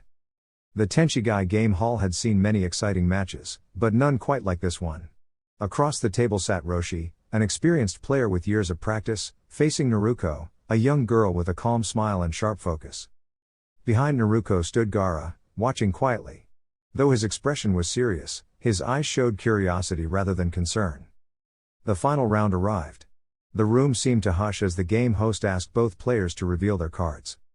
3 matching cards, Roshi said proudly, placing them down. "A solid hand." Naruko nodded respectfully. "That is impressive." Then she gently placed her own cards on the table. "I believe this combination wins." The host examined them carefully and smiled. "The round goes to Naruko." A soft wave of applause spread through the room. Roshi leaned back and laughed warmly. "Well played. I know when I've been outmatched. I'd love to know where you learned to stay so calm." Naruko tapped her chin thoughtfully. "I had a great teacher." "I think I know someone like that," Roshi said with a grin. "Though clearly, yours gave excellent lessons." Naruko and Gaara carefully packed their tokens into their backpack, thanking the host before preparing to leave. As Roshi stood, he paused and looked at Naruko kindly. "You remind me of someone from a dream I once had. Someone who believed in bringing people together." Naruko tilted her head. "Dreams can be funny like that." Roshi chuckled and waved. "If you're ever up for another friendly match, I'll be around." Once he left, Gaara turned to Naruko. He noticed more than expected. Naruko shrugged, smiling. "That's okay. We didn't do anything wrong. We just played honestly." Gaara considered this, then nodded. "I am learning that there are many ways to handle situations." Naruko laughed softly as they headed toward the counter to exchange their tokens for prizes. That's what growing is all about. Together, they stepped back into the bright streets of Tenshigai, carrying not just their rewards, but another lesson learned through trust, patience, and friendship. Naruko frowned, hands on her hips, trying very hard to explain something important. "So, it's not polite to ask if you're allowed to hurt someone?" the sandy-haired boy beside her asked, tilting his head. Naruko nodded firmly. "Then I will not ask again," he said calmly. "Gah. No. That's not what I meant at all. Naruko waved her arms so fast her sleeves fluttered. It's never good to hurt people just because you feel like it. Not ever. Not anywhere. The boy blinked. But during training games, what am I meant to do if I cannot win? Naruko paused. Her eyebrow twitched as she thought very hard. Then her face brightened. Oh. I remember now. During practice, you can always ask me what the rules are first. If I say no rough stuff, then we follow that. Easy. She crossed her arms, clearly proud of her solution. Then why did you not say so earlier? He asked. Naruko groaned softly. Because I didn't think I had to. Hey! A cheerful voice called out. Naruko and her companion turned to see Roshi walking toward them, a travel bag slung over his shoulder. He smiled warmly.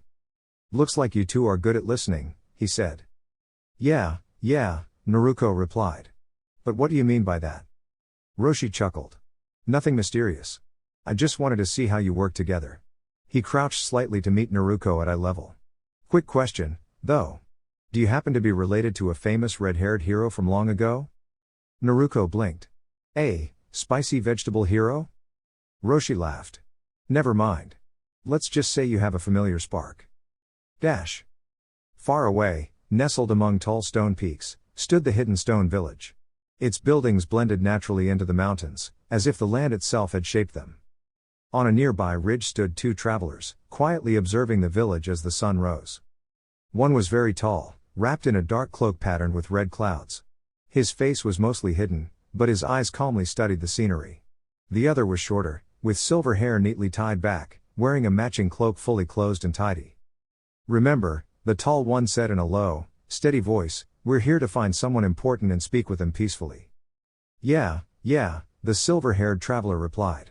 You could have just said that first. You'll recognize them when you see them, the tall one answered.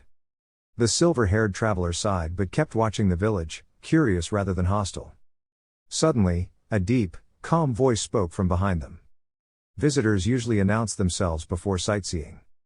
The two travelers turned to see a village guardian standing proudly, a helpful-looking water device resting on his back, gently releasing a harmless puff of steam into the air.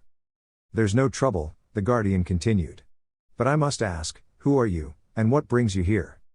The tall traveler's eyes widened slightly, then softened. Well, he thought, this conversation might be easier than expected. Roshi tilted his head and laughed gently. What are they teaching kids these days if you've never heard of the Scarlet Pepperwind?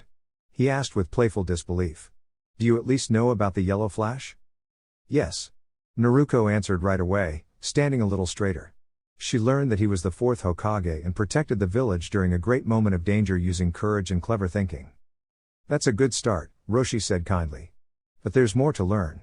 The yellow flash was known for speed, strategy, and helping his teammates succeed during the Third Great Shinobi era.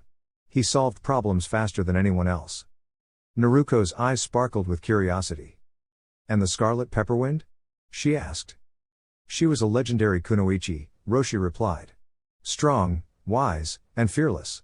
She protected her friends and stood her ground when things felt overwhelming. I once faced her in a friendly but intense standoff near the village gates. Her presence alone made everyone stop and think. That's amazing, Naruko said. I wish I knew her name. So do I, Roshi admitted softly. Some stories remain mysteries, but their lessons live on. Realizing he had forgotten something, Roshi smiled. Forgive me. What are your names? Uzumaki Naruko, she said proudly. Sabaku no Gaara, Gaara added calmly. Roshi nodded, thoughtful. You both carry powerful guardian spirits, don't you? That explains your determination. Naruko groaned and covered her face with her hands. Oh no. We were hoping to keep that quiet. Gaara looked at her. May I explain? No means no, Naruko said quickly, peeking through her fingers. Roshi chuckled. You two are certainly unique travelers. Dash. Elsewhere, two skilled wanderers were engaged in a dramatic training challenge, not a battle. One used swirling steam to create shapes in the air, while the other relied on clever tools and quick thinking. Neither wanted to hurt the other, they simply wished to prove their ideas worked. The steam user smiled. Creative solutions always beat brute force. The other sighed, then laughed. Fine. I admit this is actually fun. From a safe distance, their teammate called out encouragement, perhaps a bit too loudly, but everyone knew it was all part of the challenge. Dash. Naruko lowered her hands and took a deep breath. Okay, she said. Panicking never helps. We're learning, traveling, and getting better every day. Gaara nodded. That is enough. Roshi smiled at them both. Exactly. Legends don't begin as legends. They grow through kindness, curiosity, and perseverance. Naruko grinned. Then I guess our story is just getting started. So, since you, Blondie, Naruko started muttering under her breath, repeating the same strange words over and over. Appear to be the boss, how about you tell me, is your friend here telling the truth? She broke her mantra to nod faintly, her face pale, before sinking back into her whispering. Roshi sighed. Why did all the people she met seem so unpredictable? Gaara simply stared at Roshi, his expression sharp and intense, though Roshi could shrug it off like a fly buzzing around him. Look, I'm not here to get anyone in trouble, Roshi said calmly. At this, Gaara's glare softened slightly, though he still seemed very serious, while Naruko stopped muttering and slowly regained her color. I just want to understand something about you both. You see, I'm the Jinchūriki for the Inbi no Saru, and... Gaara's intense stare returned, while Naruko's face grew pale as she curled up a little, feeling nervous again. A small crowd started to gather, curious about the blonde girl mumbling quietly in the middle of the street. Roshi let out another quiet sigh. That's it, you've got her flustered. Quick, now, Kakuzu whispered, unsure if Hidan was cheering for her or not, but ready to join forces for a playful challenge instead of anything harmful. Come on, you're almost there, huh? Hidan was interrupted when Kakuzu gently tapped her leg with his hand, helping her balance herself. Naruko stumbled lightly but quickly recovered, and they all laughed softly at the clumsy moment. Nothing to see here, folks, just a group of friends figuring things out, Roshi said, picking up Naruko carefully and leading her to a quieter spot, with Gaara following to make sure she was okay. Once in a more secluded area, Roshi gave Naruko a firm but gentle look. Now, he said, as I was saying before we got distracted, I am the Jinchūriki for the Inbi no Saru, and I'd like to understand how you get along with yours. Shukaku doesn't let me rest sometimes, as it brings back strong memories. Also, when I use too much of its chakra, I start acting differently and get very sleepy, Gaara explained thoughtfully. Roshi nodded. And you, Naruko? Roshi asked, looking at her patiently. Naruko hesitated, then spoke carefully. Kyubi doesn't really like me. The one time I tried talking to it, it made me really frustrated. I can only use its chakra when I really need to or when I'm very determined. Once, I used too much by accident, and it made me very angry for almost a week. Roshi nodded thoughtfully. Ah, that's a common thing for a Jinchūriki who hasn't fully prepared for the first time using the demon's chakra. The extra energy lingers in your mind, and that's why it lasted so long. Everyone underestimates how dense demonic chakra can be. So it happens to everyone? Naruko asked, intrigued. Only if they're not ready for it, Roshi said kindly. It's rare, and once you've experienced it, it doesn't happen again. Naruko smiled, looking much more relaxed, and Roshi suddenly remembered where he had seen someone like her before. What did you say your name was? He asked. Uzumaki Naruko, she said with a small grin. Ah, Roshi said, smiling. Because you remind me of a young version of Namikaze Minato, the yellow flash of Konoha. Naruko's eyes widened. Really? Me? She asked, feeling a rush of excitement. Yes, Roshi said. You have the same bright spirit and determination. I think you'll do great things. Naruko beamed, feeling braver than she had all day. Maybe being a Jinchūriki wasn't so scary after all, especially with friends and mentors like these around. Naruko brushed herself off as she stood up, her bright orange jacket a little dusty from the tumble. Her heart was still racing from the chaos around her, but she refused to let it slow her down. Hey! Can someone help me up over here? Called a voice. It belonged to her clumsy teammate, Hikari, who had accidentally toppled over while trying to carry a mysterious artifact. Naruko grinned and shook her head. You really need to practice your balance, Hikari. Easy for you to say, Hikari groaned. I can't even move properly after that fall. You either help me, or we're both stuck here. Naruko laughed and held out her hands. With a flick of her clever ninja tools, she gently lifted Hikari upright, making sure he was steady. There, see? Teamwork always works better than grumbling.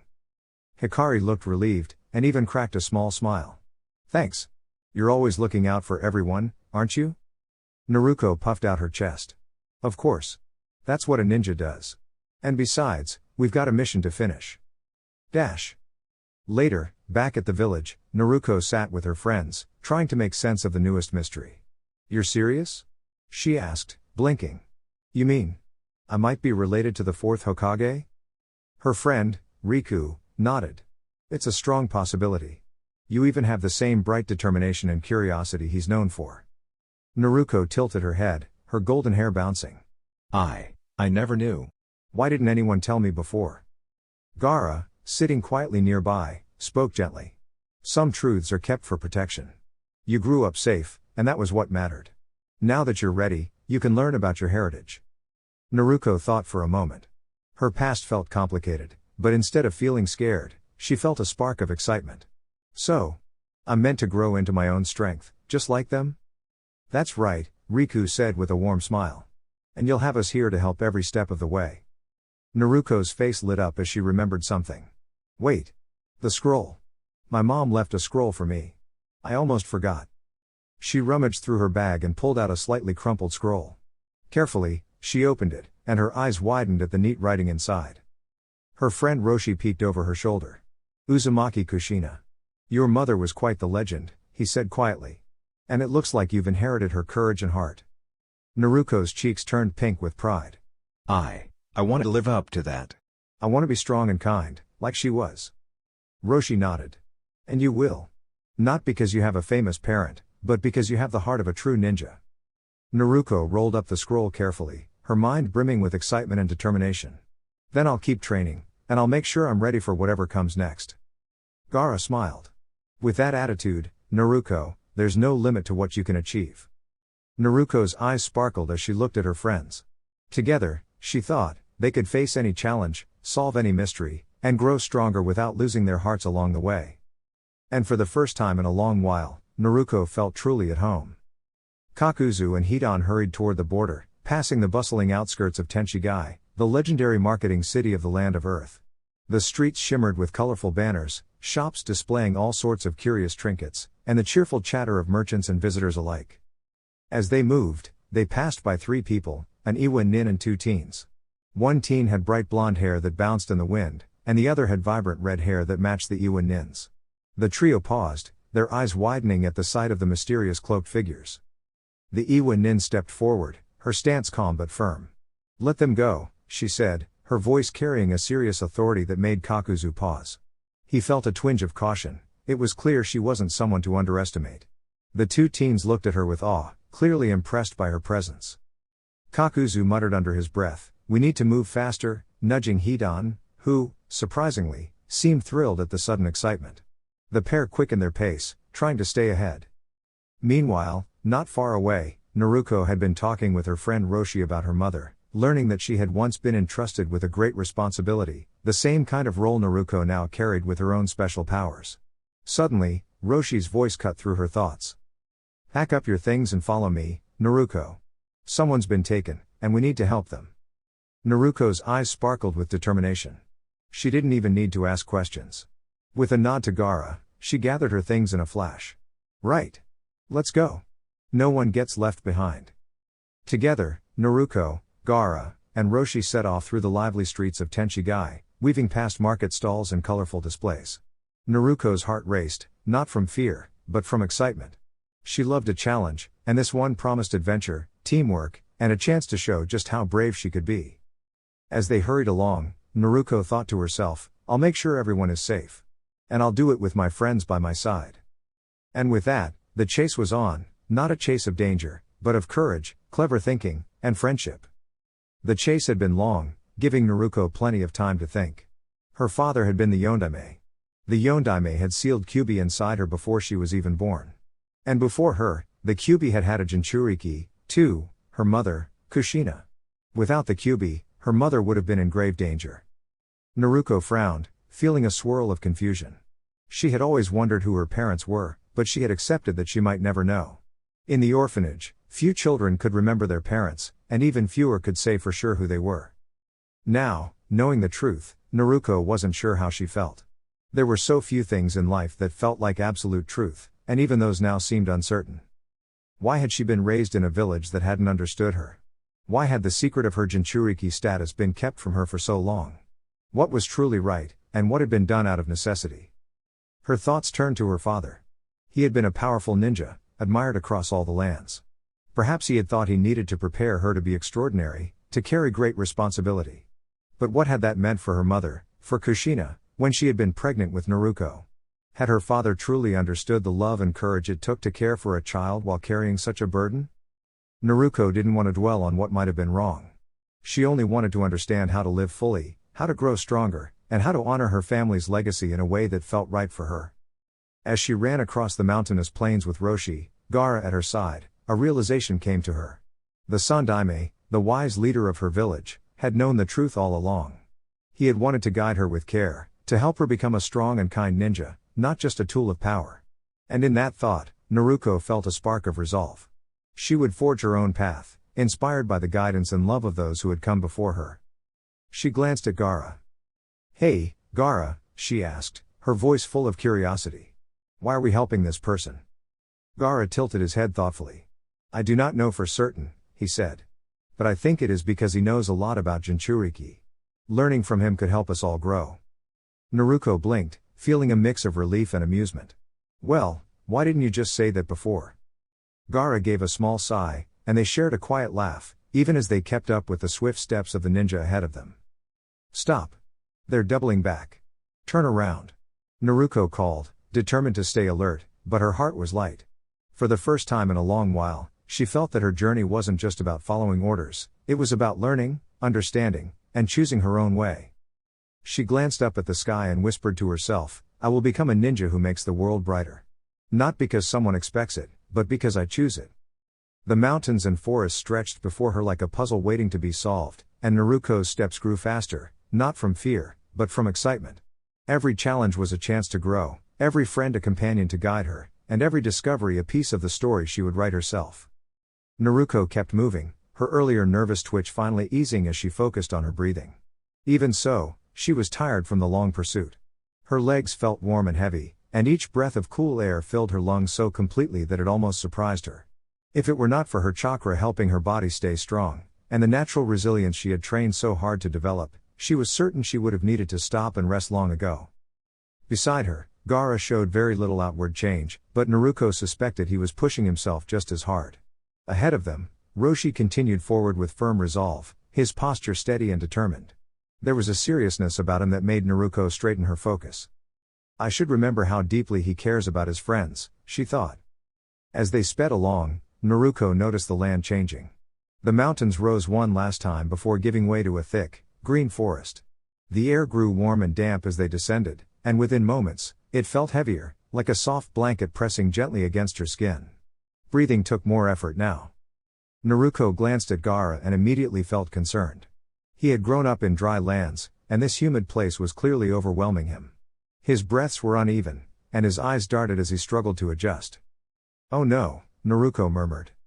She called his name, but he did not respond at first. Planting her feet carefully, she moved in front of him so he would not stumble. "Gaara," she said firmly but kindly. "Look at me." He focused on her, his expression tense but trusting. "You're safe," Naruko said. "Let's do this together. Use a little chakra in your lungs and take slow breaths. In and out." Gaara followed her guidance. Gradually, his breathing steadied, and the tension eased from his shoulders. He gave her a small, grateful smile. Naruko smiled back, warm and encouraging. "We've got each other," she said. "That's what teammates do." Ahead, Roshi slowed, then stopped. "We're close," he said quietly. Naruko nodded, feeling a gentle shiver of anticipation. The group came to rest in a clearing where three figures stood. One wore sturdy crimson armor and lay resting nearby, clearly exhausted but unharmed. Two others stood protectively near him, their long cloaks patterned with red clouds that Naruko recognized from stories. Her heart beat faster, not with fear, but with understanding. Another person like me, she realized. Someone carrying a great responsibility. Naruko stepped forward calmly, her voice steady. "No one here wants trouble," she said. "We're just making sure everyone is okay." Gaara stood beside her, sand quietly circling in a protective but peaceful way. Roshi crossed his arms, watching closely. One of the cloaked figures spoke, explaining that they were following strict orders and believed they were doing the right thing. Naruko listened carefully, her expression thoughtful rather than angry. "There's always another way," she said gently. "Helping others doesn't have to mean causing harm." The tension in the clearing softened. Gaara leaned slightly toward Naruko and asked, "May I help stop them from taking him away?" Naruko nodded. "Yes. But let's do it kindly." Gaara smiled, calm and confident. "I'd like that." Together, the group chose cooperation over conflict, proving that understanding and compassion could guide even the most difficult moments. And as they stood beneath the tall forest trees, Naruko felt proud, not just of her strength, but of the bonds they were building along the way. Roshi stood, eyes focused past his opponent, toward the figure crouched on the ground. "Why do you care about her?" "Your village doesn't seem to, if my information is correct," the opponent said casually, as if he didn't expect an answer. "Even if they don't, that doesn't mean I don't," Roshi said, a small smile tugging at her lips. "Besides, no one messes with my little sister and gets away with it." With a series of fluid hand signs ending in the snake, the ground beneath the opponent began to tremble. Cracks spread out like spider webs until the earth split, forming a wide chasm between them. "Interesting. Earth flow divide, but unusual," the opponent muttered, glancing back. "Still, that won't stop me." "It's not meant to," Roshi replied, her voice steady. "Now, Gaki." A brilliant phoenix erupted from her hands, made entirely of glowing fire that radiated light but no heat. The mythical bird spread its wings and let out a piercing, almost musical screech. While the opponent was distracted by the dazzling spectacle, Naruko sprinted forward, her long hair streaming behind her, ready to leap across the chasm to protect her ally. But just as she jumped, someone tugged sharply at her hair. Naruko stumbled midair and landed near the phoenix, bouncing harmlessly on its glowing wings. She shook her head, grinning despite the mishap. Roshi's phoenix swirled around, creating a wall of light that temporarily surrounded the opponent. The figure of Naruko emerged from the sparkling smoke, slightly singed but unharmed, and gave a confident thumbs up. "Not bad," Roshi called, laughing. "You handled that perfectly." The opponent grumbled, unimpressed by the display. "Is that it? I expected more from such flashy moves." Roshi simply smiled, raising her hands again. "Watch this," she said, pointing at a small flicker of flame approaching Naruko. With a clap of her hands, the spark exploded into a harmless but dazzling display of swirling lights, creating a dazzling spectacle that left the opponent blinking in surprise. Meanwhile, far away, Gaara faced Hidan, who was attempting a tricky set of attacks. Gaara studied every movement carefully. Hidan's unpredictable style was strange, but it gave Gaara insight into timing, patience, and observation. Hidan, noticing his attacks had no effect, tried a flashy new trick, forming unusual hand signs. Gaara watched calmly, noticing the change. Hidan's form became shadowy and elongated, his sides stretching in a strange, twisting way. Gaara prepared, sending a soft ripple of sand to meet him. "I don't need to rush," Gaara thought. "Sometimes patience is stronger than power." Just then, an ear-splitting screech echoed across the sky. Both paused to see a magnificent phoenix of light blazing above. Hidan stared in awe, realizing the firebird could only be Naruko's doing. Gaara smiled faintly. Since joining Naruko on her adventures, he had been surprised by how fearless, clever, and unusual she was. She didn't always know exactly what she was doing, but her determination inspired everyone around her to try harder, to believe more in themselves. And for Gaara, that was a lesson worth following. The phoenix soared, Naruko landed gracefully beside Roshi, and together they faced their opponents, not with anger, but with teamwork, courage, and clever strategies that showed anyone could rise to the challenge with heart and friendship. Naruko slowly pushed herself up and took a careful breath. The air around her was hazy with drifting dust from a powerful training blast, and she gently pulled her jacket collar up to cover her mouth and nose. Her eyes watered, not from pain, but from the thick air that made it hard to see clearly. She blinked a few times, steadying herself. "NGH. Roshi?" she called out, her voice scratchy from shouting earlier. "Roshi?" Before she could take another step, someone firmly but not roughly caught the back of her jacket and guided her aside. Naruko gasped in surprise as she was pulled close, realizing she had been moved out of the way to keep her safe. A loud whooshing sound rushed past, like a strong wind clearing the air.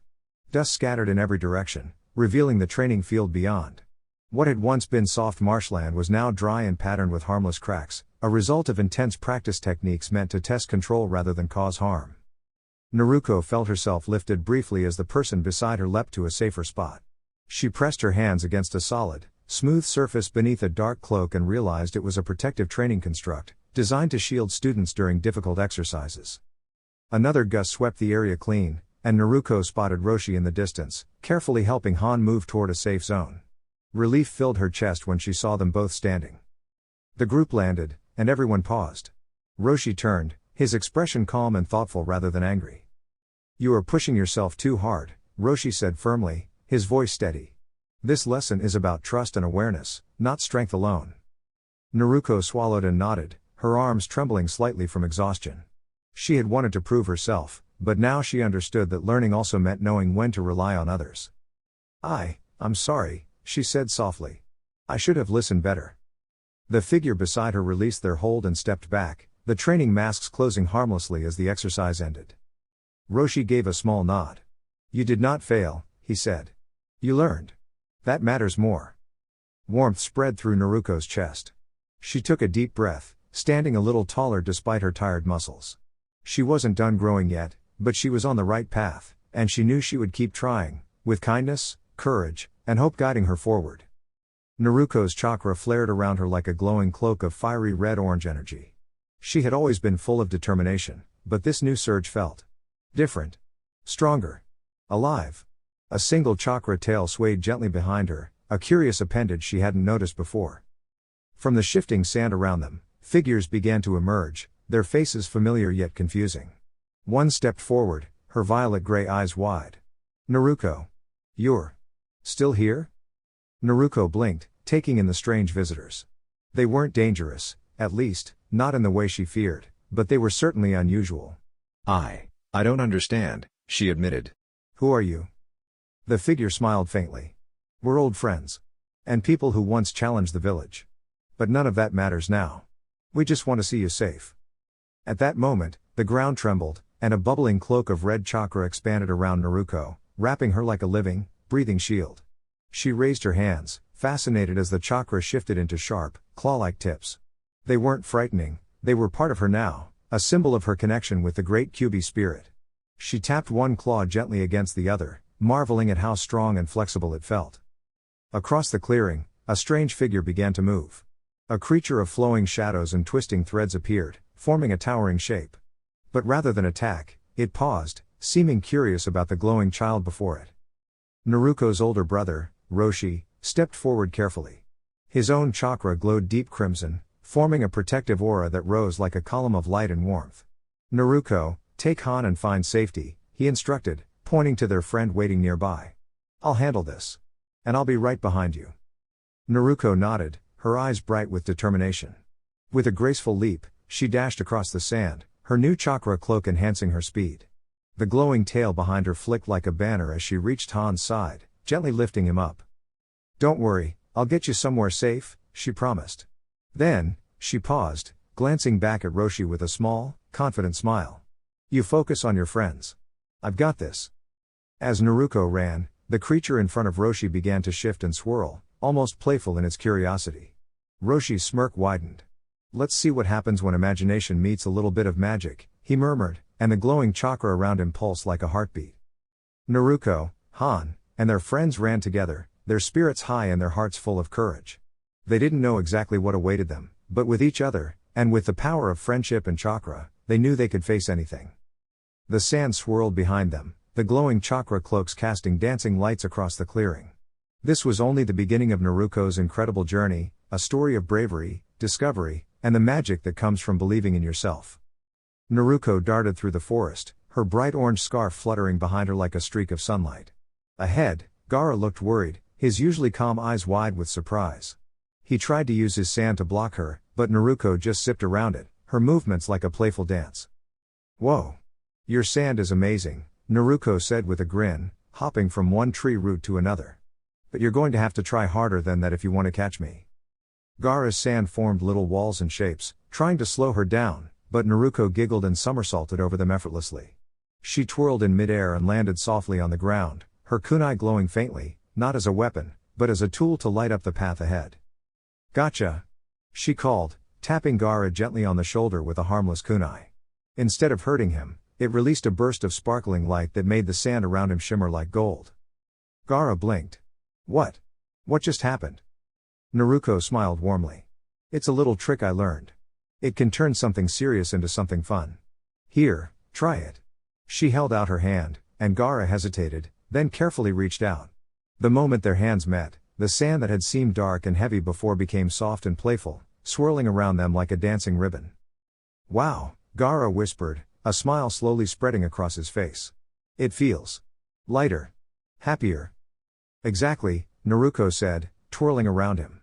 Sometimes, when things feel impossible, all it takes is a little creativity and teamwork to make them better. From the treetops, Kakuzu and Hidan watched, unsure of what to do. They had been ready for trouble, but now everything seemed different. Instead of fear or anger, curiosity bubbled up. Are they playing? Kakuzu muttered. Looks like it, Hidan said, scratching his head. And it actually works? Naruko landed in front of them, her hands on her hips. Hi. I'm Naruko. You don't have to fight. There's a better way, come on, join the fun. At first, they hesitated. But then, slowly, Kakuzu and Hidan stepped closer. As they did, the sparkling sand reached out to them too, wrapping them in soft, twinkling shapes. Laughter began to echo through the forest, where before there had only been tension. Naruko clapped her hands. See? Everyone can shine when we work together, even if we're different. Gaara laughed, feeling lighter than he had in ages. I never thought sand could feel happy. Naruko winked. That's the magic of a little imagination, and a big heart. And together, under the sunlight filtering through the trees, they all played, learning that courage didn't always mean fighting, it sometimes meant spreading kindness and joy. Aw, I didn't even get to show my moves. Naruko murmured, her voice tinged with disappointment as she glanced at Gaara. Her eyes widened at the sight of his new black sand and the gourd with mysterious white markings. When did that happen? She asked curiously. Gaara glanced over his shoulder at the gourd, then back at her. An opponent used a jutsu I have never seen before, he said quietly, his gaze dropping. I don't wish to speak of it. Naruko nodded slowly, trying not to press. Okay, she said, letting the moment pass before Gaara switched topics. I didn't know you could harness even one tail of your beast's power, Gaara observed. When did that happen? Naruko made a small O shape with her mouth, thinking back. Sometime during the fight with Kakuzu, she said thoughtfully. Then, turning to Roshi, she added, I don't blame you for what you did. I'd probably have done the same if I were in your place. Before Roshi could answer, Gaara spoke again. I didn't know you could be so mature, Uzumaki. When did that happen? Naruko glared playfully at him, one eyebrow twitching. There are times I can be sensible, she said, trying to sound serious. Gaara shrugged and turned to Roshi. Do you know anywhere nearby where we can rest? My fight was exhausting, and the journey here took a lot out of me. Roshi began explaining that Takigakura was only a few hours away and that they could go there to resupply, but Naruko wasn't really listening. She stood quietly, observing the two red-haired allies talking. Gaara didn't look tired, but Naruko could tell when he was reaching his limit. And Roshi, while older, definitely seemed winded from the large-scale techniques she had used in the battle. Naruko thought about herself. She had been captured during the fight, barely able to defend herself, while the others had been strong and capable. She had gotten hurt the most. No matter how hard she tried, she realized she still had a lot to learn. And the Akatsuki? They were too strong. It didn't matter where her opponents ranked in strength, what mattered was that they weren't the leaders, they weren't the strongest, and yet they had almost handled 3 Jinchūriki without even breaking a sweat. Naruko clenched her fists, determination sparking in her eyes. They needed to grow stronger. They needed to work together. Killing Kakuzu had been more luck than skill. As her chakra cloak faded and she led the group to where Han was safely hidden, Naruko made a firm decision in her heart, the Jinchūriki had to stand united. Only together could they live the lives they truly deserved. When Naruko woke up, she found herself being gently carried by a clone of Roshi. How did she know it was a clone? Well, her entire body ached as if she'd slept on a bed of rocks, and every muscle felt like it had run 100 laps. Then she remembered what she had done the day before and had to stop herself from moving too much. Her body was sore, but not broken, just tired from trying so hard. She tried to drift back to sleep, but the bright morning sunlight seemed to have other plans. Good, you're awake, kid. I'd like you to meet my younger brother, Han, Roshi said with a grin. Naruko opened her eyes slowly, blinking away the sunlight, and saw a man gracefully hopping from tree to tree with the help of the real Roshi. "Hi," Naruko said softly. "Hello. I must thank you for helping my brother get to safety, even though I had things under control," Han said in a calm, serious voice. "Well, excuse me for helping," Roshi replied, crossing his arms. "You were not helping. You were. Well, more like making things extra complicated," Han said matter-of-factly. Naruko watched as the two brothers started a back and forth that sounded more like two children than grown shinobi. "Oh right," Roshi said dramatically, rolling his eyes. "I apologize for not jumping in to save you when you were on the ground, possibly facing danger." "I accept your apology," Han said calmly. "That's not an apology, you big doof," Roshi exclaimed. "Could have fooled me," Han replied, completely unbothered. Naruko turned her head away, trying not to giggle at the spectacle. Then her eyes landed on Gaara, really noticed him for the first time.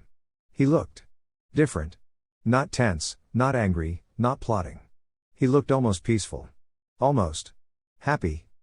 It was such a strange sight that Naruko had to blink several times to make sure her eyes weren't playing tricks on her. She thought of some of the kids she had met in the orphanage who had looked spaced out, and it made her heart skip a beat. "What in the world have you two been up to while I was out?" she asked, her voice a mix of amusement and disbelief. That got everyone's attention, pulling Roshi and Han out of their silly argument, and even made Gaara raise a curious eyebrow. "I do not believe we have been up to anything unusual, Naruko," Gaara said, looking genuinely confused. "Right. Because you suddenly look like you just wandered into a treehouse club for fun," Naruko said, trying not to laugh. Gaara blinked. "I am serious, Naruko. We have not been doing anything unusual." "All right, I'll take your word for it," she said, shaking her head. Then she turned to the brothers. "You two, I get. Being siblings makes you act a little wild. But Gaara, this is new. Yesterday you were, well, very serious, and now you look like you're daydreaming in the clouds." "I am not aware that I am acting differently," Gaara said, tilting his head slightly, a small smile tugging at his lips. Naruko sighed, deciding not to press. "All right. Fine. But don't get used to this mysterious smiling thing. You're still supposed to be scary, remember?" Gaara's little grin widened, and Naruko couldn't help but shake her head. "So, where are we heading now?" she asked, resting her head on the Roshi clone's shoulder. "To Kigakure," Roshi replied, finally stepping away from the mess of limbs he and Han had made of themselves.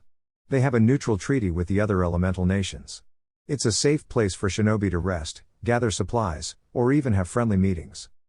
"Good," Naruko said, snuggling more comfortably against the Roshi clone. Then she looked at Gaara. "And you? Try not to get too mysterious again. Keep being your own unique kind of awesome." Gaara simply nodded, a small spark of amusement in his eyes, as Naruko let herself drift off again, feeling surprisingly safe and happy for the first time in a long while. Naruko woke up to the soft chirping of birds outside her window. Her teal bangs, held neatly with a bright violet hair clip, tickled her forehead as she stretched and yawned. Today felt different, full of adventure and possibilities. She glanced around and spotted her friends Roshi, Han, and Gaara waiting outside the door. "Morning, Naruko. Ready for training?" Han asked, bouncing on the balls of his feet. Naruko grinned. "Of course. I've been practicing my shadow clone jutsu all night. I'm ready to show you something new." Gaara, always calm and composed, simply nodded. "Just remember to focus. Technique matters more than speed." Roshi, ever the energetic prankster, smirked. "And don't forget, Naruko, there's always room for a little fun. Maybe you'll surprise us today." Naruko laughed and stepped outside. The sun warmed her face as she prepared to run through the village, her determination shining bright. She wasn't just training to be strong, she wanted to protect her friends, help the villagers, and prove to herself that even someone as mischievous and energetic as her could become a great ninja. As she practiced, she discovered new ways to combine her agility with her clever tricks, leaving her friends both impressed and laughing at her creativity. "Wow, Naruko. That was amazing." Han cheered. "You really are improving," Gaara said with a small smile. Naruko beamed. "Thanks. I'm going to keep getting better. And one day, I'll be the ninja who makes everyone proud." Naruko was energetic and full of curiosity, the kind of ninja who never let anything, or anyone, hold her back. She had big dreams of becoming a leader in her village, and her boundless energy often got her into all kinds of silly adventures. Today, She was excited because she had a date with a new friend, Fu, and Naruko wanted everything to go perfectly. Naruko fidgeted nervously, twisting the ends of her headband between her fingers. Fu stood there, looking calm and assessing her with a playful glint in her eyes. Naruko scratched her nose, wishing she could disappear into the ground just for a second. But she didn't. She remembered her training. Ninjas face challenges head-on, even when they were awkward. So, Fu began, leaning slightly closer, "Where are we going?" Naruko stammered. This was her first time in Takigakure, and she had no idea where to take someone special. "Well, I recently found a little treasure while exploring. So maybe we can go somewhere fun?" Fu's eyes lit up. "Ooh. Let's go to Jinchūriki. It's supposed to be amazing." When they arrived, Naruko blinked. Jinchūriki was nestled in the roots of a giant, twisting tree, but the inside was dazzling. Bright golden lights reflected off intricate mosaics of famous ninjas on the ceiling, and the white marble floor shone like a river of stars. "This place is fancy," Naruko whispered, feeling a little out of place. "Table for two, please," she called to the host. The man smiled politely at Naruko. "And who will be joining you this evening?" "This lovely friend of mine," Naruko said, gesturing to Fu. The host looked at Fu with a raised eyebrow. "I only serve guests who behave kindly and respectfully. Is that the case?" Naruko frowned. She had learned the hard way that kindness always mattered. "Then we're here to be our best selves," she said confidently. Fu giggled. "See? That's why I like her," she whispered. The host nodded approvingly and led them to a cozy table surrounded by soft golden light. Naruko let out a sigh of relief. She could handle fancy places. After all, she had ninja training for almost everything. As they sat down, Naruko realized she had forgotten to plan what to do first. "So, what should we do?" she asked, feeling the tiniest bit embarrassed. Fu leaned closer, still grinning. "Well, first, we eat something delicious. Then we explore." Naruko's nerves melted. She laughed and realized that no matter how nervous she felt, sharing a fun adventure with a friend made everything easier. As they enjoyed their meal, Naruko noticed little details: the ceiling mosaics, the way the sunlight bounced through the tree roots, and the laughter of people enjoying themselves. She realized that being with a friend was more important than any fancy place, and that sometimes, the best adventures were the ones you shared with someone who made you smile. And so, Naruko's day of small adventures turned into a memory she would treasure, a day full of laughter, curiosity, and friendship, just the way she liked it. Roshi and Han stood a distance away as Naruko met with Fu. Or rather, Fu began enthusiastically dragging a hesitant Naruko toward their destination. "Roshi." The voice was calm but tinged with curiosity, as both Iwa and Nin had sensed Gaara following them ever since they'd sent Naruko on her way. "Yeah, kid?" Roshi replied, slightly distracted as the brothers kept a watchful eye on Naruko from afar. "I want to talk to you about something." There was a quiet nervousness in Gaara's tone, a mix of uncertainty and anticipation. "I've already explained how to handle tricky feelings and relationships. Don't expect me to help you with your crushes." "It's not that," Gaara said, offering a faint smile. "It's about something I've been feeling ever since my encounter with that Akatsuki member." "Does it have anything to do with your mood?" Roshi asked, leaving his brother to continue observing Naruko and taking notes on any unusual behavior. Gaara raised an eyebrow, a little puzzled. "I wasn't aware that my mood had changed." "It hasn't really, but sometimes you look lighter, happier," Roshi explained. "I'm guessing that encounter had some effect on you." "Yes," Gaara admitted, taking a deep breath. "The Akatsuki member used some kind of strange technique. It transformed him in a very unusual way, but it also made me feel things I hadn't felt before: curiosity, determination, and a sense of calm I hadn't known." Roshi nodded thoughtfully. "Sounds like it was less about changing you and more about helping you discover a part of yourself." "Exactly," Gaara said. "Afterward, I realized that I feel at peace. I understand my own strength now, and I feel ready to help others instead of worrying about what I cannot control." Roshi smiled. "That's a big step. That's what maturity looks like, finding confidence and calm in yourself." Just then, Han's senses flared. "We're done here. Something's happening with Naruko." Han had always appeared gruff, but beneath that exterior, he was kind and observant. What he saw surprised him. Naruko and Fu were surrounded by tiny glowing sprouts that seemed to grow like magic from the ground. The sprouts weren't dangerous, they pulsed with a gentle, whimsical energy, but they were multiplying quickly, weaving around Naruko and Fu. Look at that, Han said softly, jumping down to help. His hands glowed with protective energy as he guided the sprouts away from them, not harming them but keeping them from tangling Naruko or Fu. These are friendly, Naruko said with wide eyes. They seem to respond to emotions. They do, said a soft voice from the sprouts themselves. We are the garden spirits. We only bloom where kindness and courage shine. Han and Roshi watched as the sprouts shimmered in response to Naruko's calm confidence. The energy around her grew brighter, and even the mischievous Fu seemed captivated by the little glowing beings. One of the sprouts stretched taller, forming a figure with two halves, one sparkling white, the other a gentle shade of green. We are two sides of the same spirit, it explained. We observe, we guide, but we do not interfere unless needed. Naruko stepped forward. We don't want to cause trouble. We just want to understand. And that is exactly why we are here, the spirit said. To help those who are ready to learn about themselves and their world. Han felt a warmth in his chest. He knew Naruko had grown a lot since this morning. She had faced strange, mysterious forces with patience and bravery, and now, she was helping them understand it, too. Well, Han said, smiling, looks like your date turned into a lesson in teamwork and friendship. Naruko laughed. I guess so. But I think I like learning this way better. The sprouts shimmered brighter, as if nodding in agreement, and Naruko, Fu, Roshi, and Han stood together, ready to explore the mysteries of the garden spirits and the magical world that was just beginning to unfold before them. Naruko felt completely drained.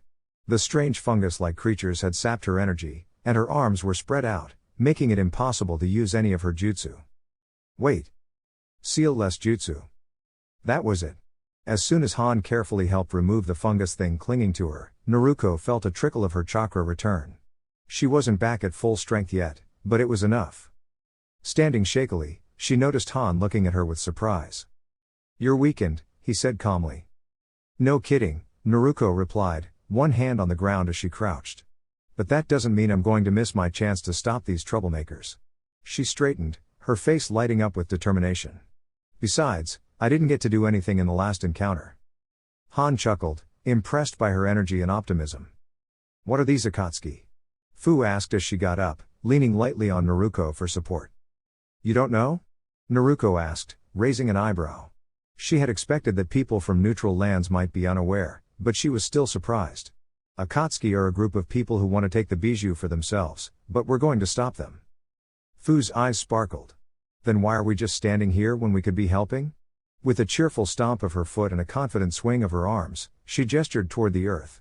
To everyone's amazement, the ground itself rose slightly, moving in playful, controlled patterns that nudged the intruder back without harm. Naruko blinked. What was that? It wasn't really a jutsu, Fu explained. The Nanabi's power works with earth release in a way that lets me guide the earth around me. It's almost like the land itself listens to me. So it's like a special ability? Naruko asked, excitement shining in her eyes. That's incredible. Fu giggled and bumped her shoulder against Naruko. I knew you'd love it. Naruko blushed and wiggled a bit, feeling both embarrassed and happy at her friend's enthusiasm.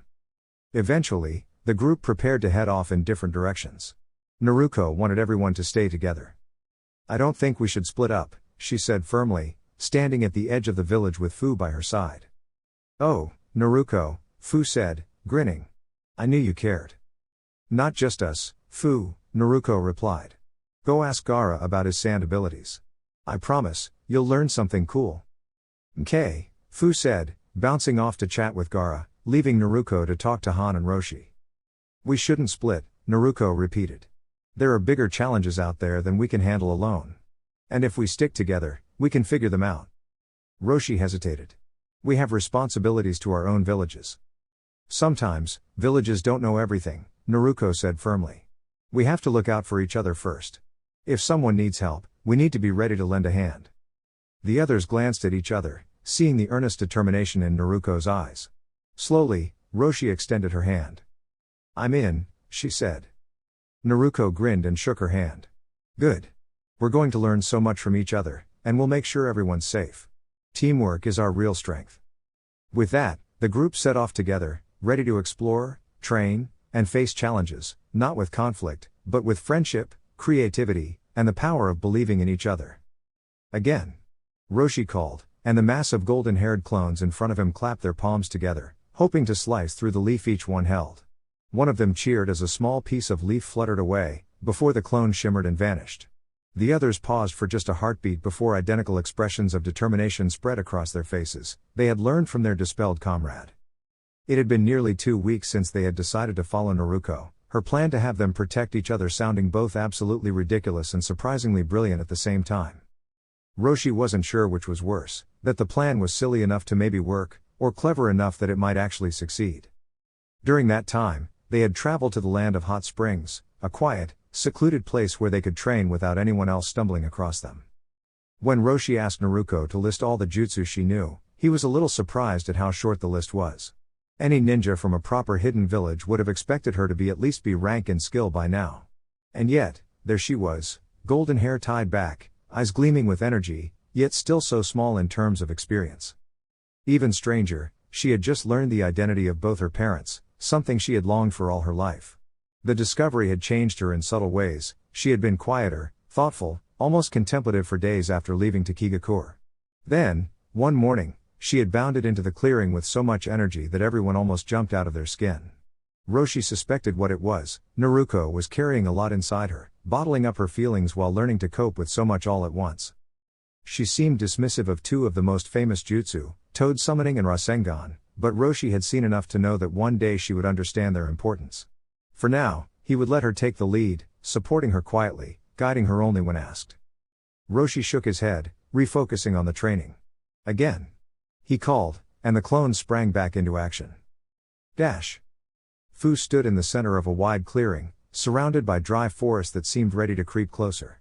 Her stance was strong, muscles coiled, yet her expression was calm.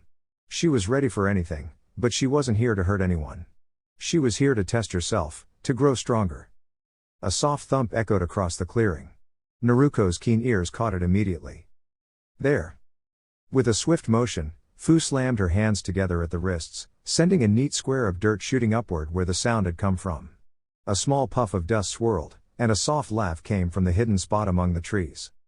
Good reflexes. Naruko called, stepping lightly forward. But you'll have to be faster than that.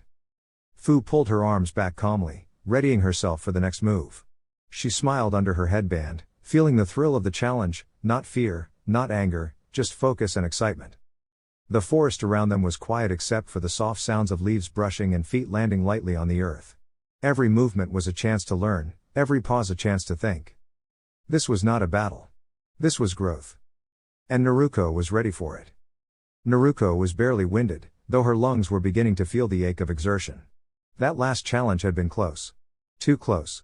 Thankfully, she was able to create a clone some distance away and substitute with it just as the tricky obstacle approached. Had her timing been even slightly off, she would have been caught, and the challenge lost. Taking stock of her surroundings, she spotted her rival, still standing in the same poised stance, arms by her side, fingers curled as if ready for anything. Flipping through her recently acquired tools, Naruko found several yards of ninja wire, a half-dozen kunai, and a few harmless puff-exploding notes that created smoke clouds instead of causing harm. Suddenly, an idea sparked in her mind. She knew exactly what to do. Her opponent, Fu, stood waiting, when suddenly there was a snap from the trees. Dozens of Narukos appeared, each holding a kunai. But Fu was quick. She spun in a wide circle, transforming the surrounding ground, except the circle around her, into soft mud that absorbed the landing clones. Then, with a graceful sweep, she turned the mud into a small wall that harmlessly deflected the kunai back at the clones, causing them all to vanish in a puff of harmless smoke. A Naruko clone appeared behind her, and the ground beneath it shifted dramatically, as if trying to trap it. Fu calmly extended her arms, redirecting the motion, ensuring nothing but mud was displaced. Sneaky. She muttered, smiling. Crossing her forearms, palms down, Fu created a tall pillar of earth, giving her a clear view of the area. 2 kunai whizzed toward her, hitting the pillar harmlessly. Fu resisted the urge to roll her eyes. Naruko was so predictable. Then, with a gentle puff, the pillar crumbled, revealing Fu momentarily surrounded by glints of harmless ninja wire. Before she knew it, Naruko's clone was lightly tangled in it, giving Fu the perfect opportunity to step forward. Yield? She asked with a playful grin. Fu's opponent didn't answer immediately, but suddenly, the mud beneath Naruko transformed into a soft cage that held her clone in place. Naruko chuckled, realizing the trick, and with a quick wave, Fu dispersed the mud. The game continued, filled with clever tricks, quick thinking, and strategic movements that tested both skill and wit, without anyone being hurt. Finally, Naruko laughed, conceding the playful match. "That was smart of you," she admitted. "Creating confusion with the mud and wire, and using the clone to test it, that was clever." "Thanks," Fu replied, beaming. "And sending the clone just in case was smart too." "Exactly. That's thinking like a real ninja, plans, backups, and confirmations." Fu smirked and nudged her friend playfully. "Hey, why don't we check on Gaara's training?" Naruko suggested, grateful for the friendship that had grown between them. Fu's eyes lit up. "Great idea." She tugged Naruko along, racing toward the clearing where Gaara trained.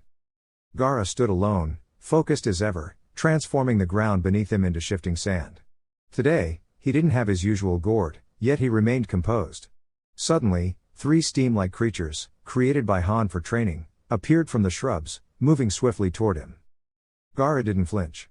He subtly shifted the sand beneath his feet, redirecting the creatures harmlessly, letting them vanish in puffs of steam without harm. The display of skill was impressive, blending intelligence, timing, and clever thinking. From the shadows, Han appeared, his voice calm and steady. "You're improving. Transforming the ground while staying mobile is difficult, but you're learning quickly." "I'm trying my best," Gaara replied. "It's tricky, but I want to master it." Naruko and Fu arrived, adding their cheerful energy to the scene. Fu's thoughtful questions challenged Gaara's mind, while Naruko's encouragement helped him open up a bit more emotionally. Together, they made an odd but perfect trio for training, learning, and growing together. "Hello," Gaara greeted, nodding to them. Fu grinned. "We finished our spar." Naruko, trying not to blush at Fu's smugness, nodded. "She got me fair and square." Han watched the interaction with approval. "Remember, the goal isn't winning or losing, it's learning, growing, and working together. That's the essence of becoming a true ninja."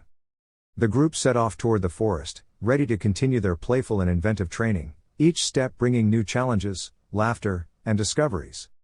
Roshi perched on a sturdy tree branch, his gaze sweeping over the sea of golden-haired figures below.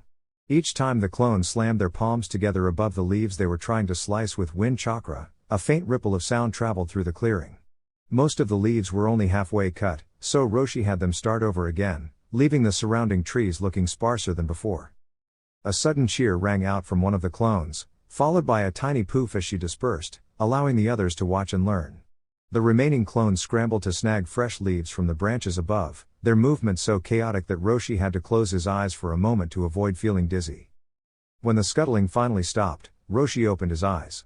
A few stray sunbeams glinted in the tears at the corners of his eyes as he surveyed the scene. The clones were now perfectly still, right hands hovering above the leaves held in their left. Their eyes were closed, steady breaths rising and falling, and if Roshi reached out with his senses, he could feel the wind chakra building from each of them, a perfect setup for the next stage of training. And then he hit a snag in his plan. He didn't know a single place nearby with a secluded waterfall. Iwo was too far, and appearing there would spark suspicion, especially with Naruko among the group. Kumo had mountains but no waterfalls, just lakes and underground streams. The Land of Fire had plenty of waterfalls, but they weren't safe enough for the kind of intense, focused training Roshi wanted for his team. That left only one risky option, the Land of Water. Despite the ongoing civil struggles and the occasional chaotic villages, this region was sparsely populated enough that the group could train in peace. They'd have to be careful, though, the Mizukage himself could appear if they weren't careful. But it was a risk worth taking.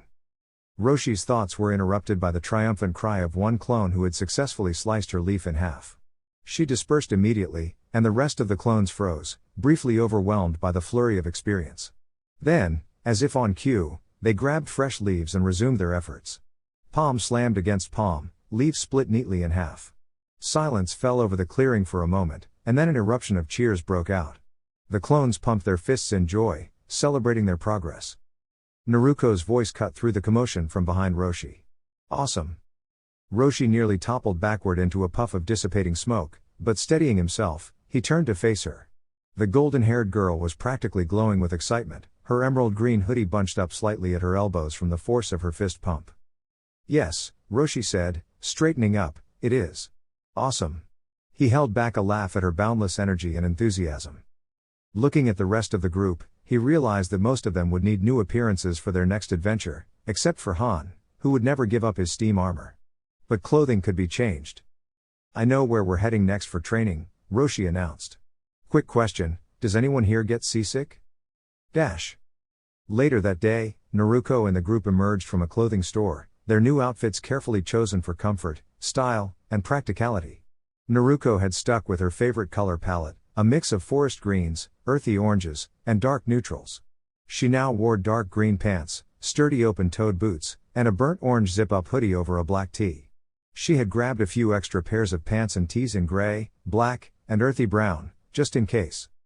Fu had gone for a flowing skirt and long-sleeved halter top, her slipper shoes soft and silent, perfect for moving across the earth.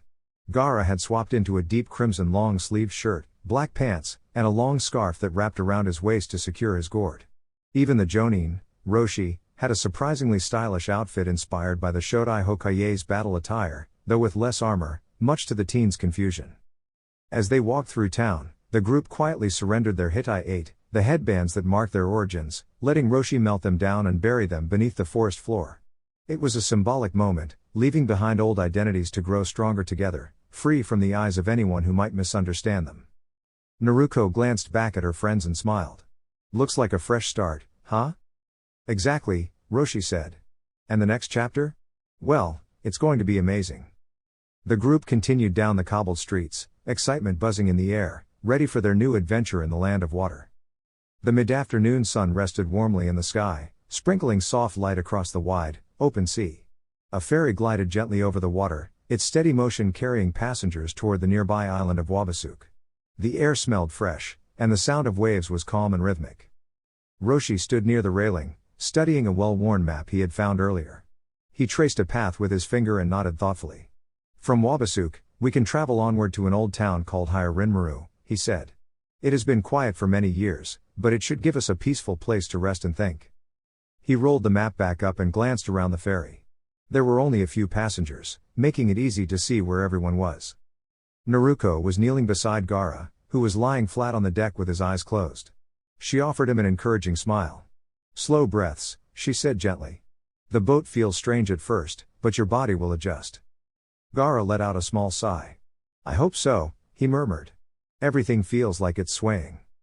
Fu stood nearby, offering kind words and a cheerful presence, while Han kept a quiet watch from a distance, preferring calm observation over conversation. Roshi turned his attention back to the ocean. Though he had traveled across many lands in his life, this was his first time seeing the sea. The endless blue stretched farther than he could imagine, and the gentle rocking of the ferry felt almost soothing. Suddenly, far away on the water, a large splash sent a spray of mist into the air. Naruko stood up straight, her curious eyes narrowing slightly. "That was unusual," she said, though her voice stayed calm. The ferry slowly changed direction, moving closer to see what had caused the disturbance.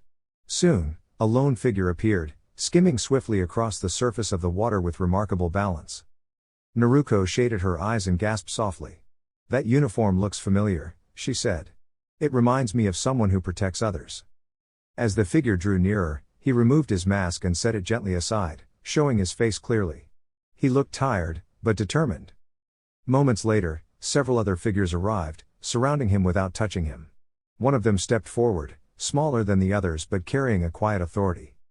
"Please stop and listen," the leader said calmly. "This is not the way to solve your worries."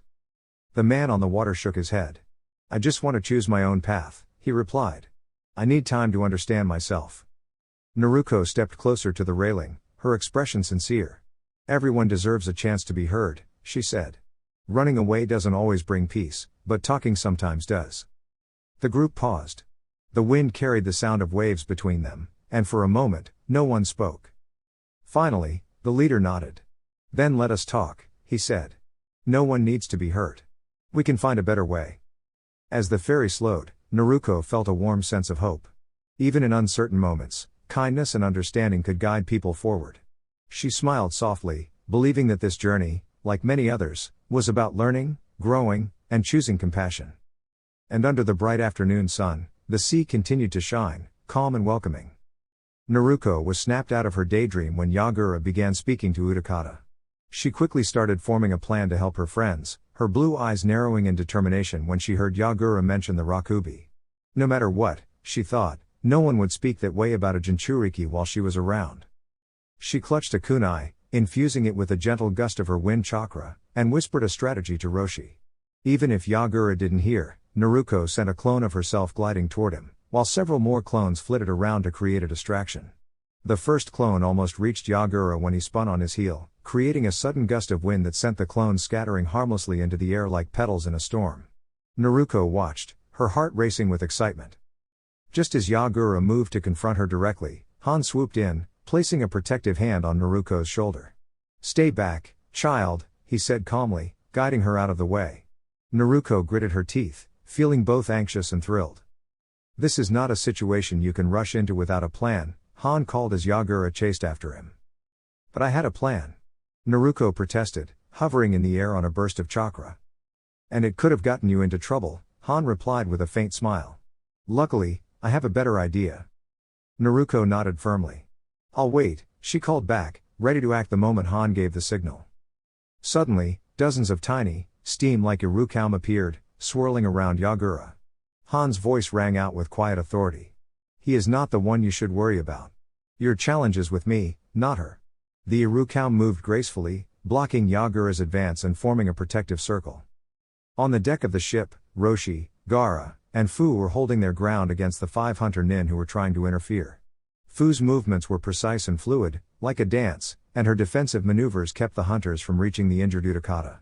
Gaara's black sand expanded protectively, creating a barrier around their friend. Roshi, drawing on his fire and lava techniques, carefully nudged the opponents backward without causing harm, forcing them to reconsider their strategy. "We need to stay calm and smart," Roshi muttered, settling into a stance that allowed him to move quickly and defend his friends. Fu twirled gracefully, redirecting the hunters' attempts to get past her and guiding them away from Utakata. "Let's keep them busy without hurting anyone," she said with determination. Gaara extended his sand, gently lifting obstacles and redirecting the hunters' movements, while Roshi executed clever jutsu to confine them in harmless walls of energy. Each move was strategic, aimed at keeping everyone safe while preventing chaos. The trio shared a glance, silently agreeing on their next step. "What do we do with them now?" Gaara asked. Roshi chuckled softly. "We let them calm down for a while and guide them back to safety."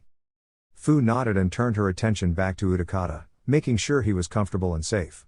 Naruko hovered nearby, watching the teamwork unfold, feeling proud. She realized that sometimes, the smartest strategy wasn't rushing in, it was staying calm, helping friends, and finding creative ways to solve problems. In the distance, a gentle rumble signaled a new challenge approaching, and the group straightened, ready to face it together.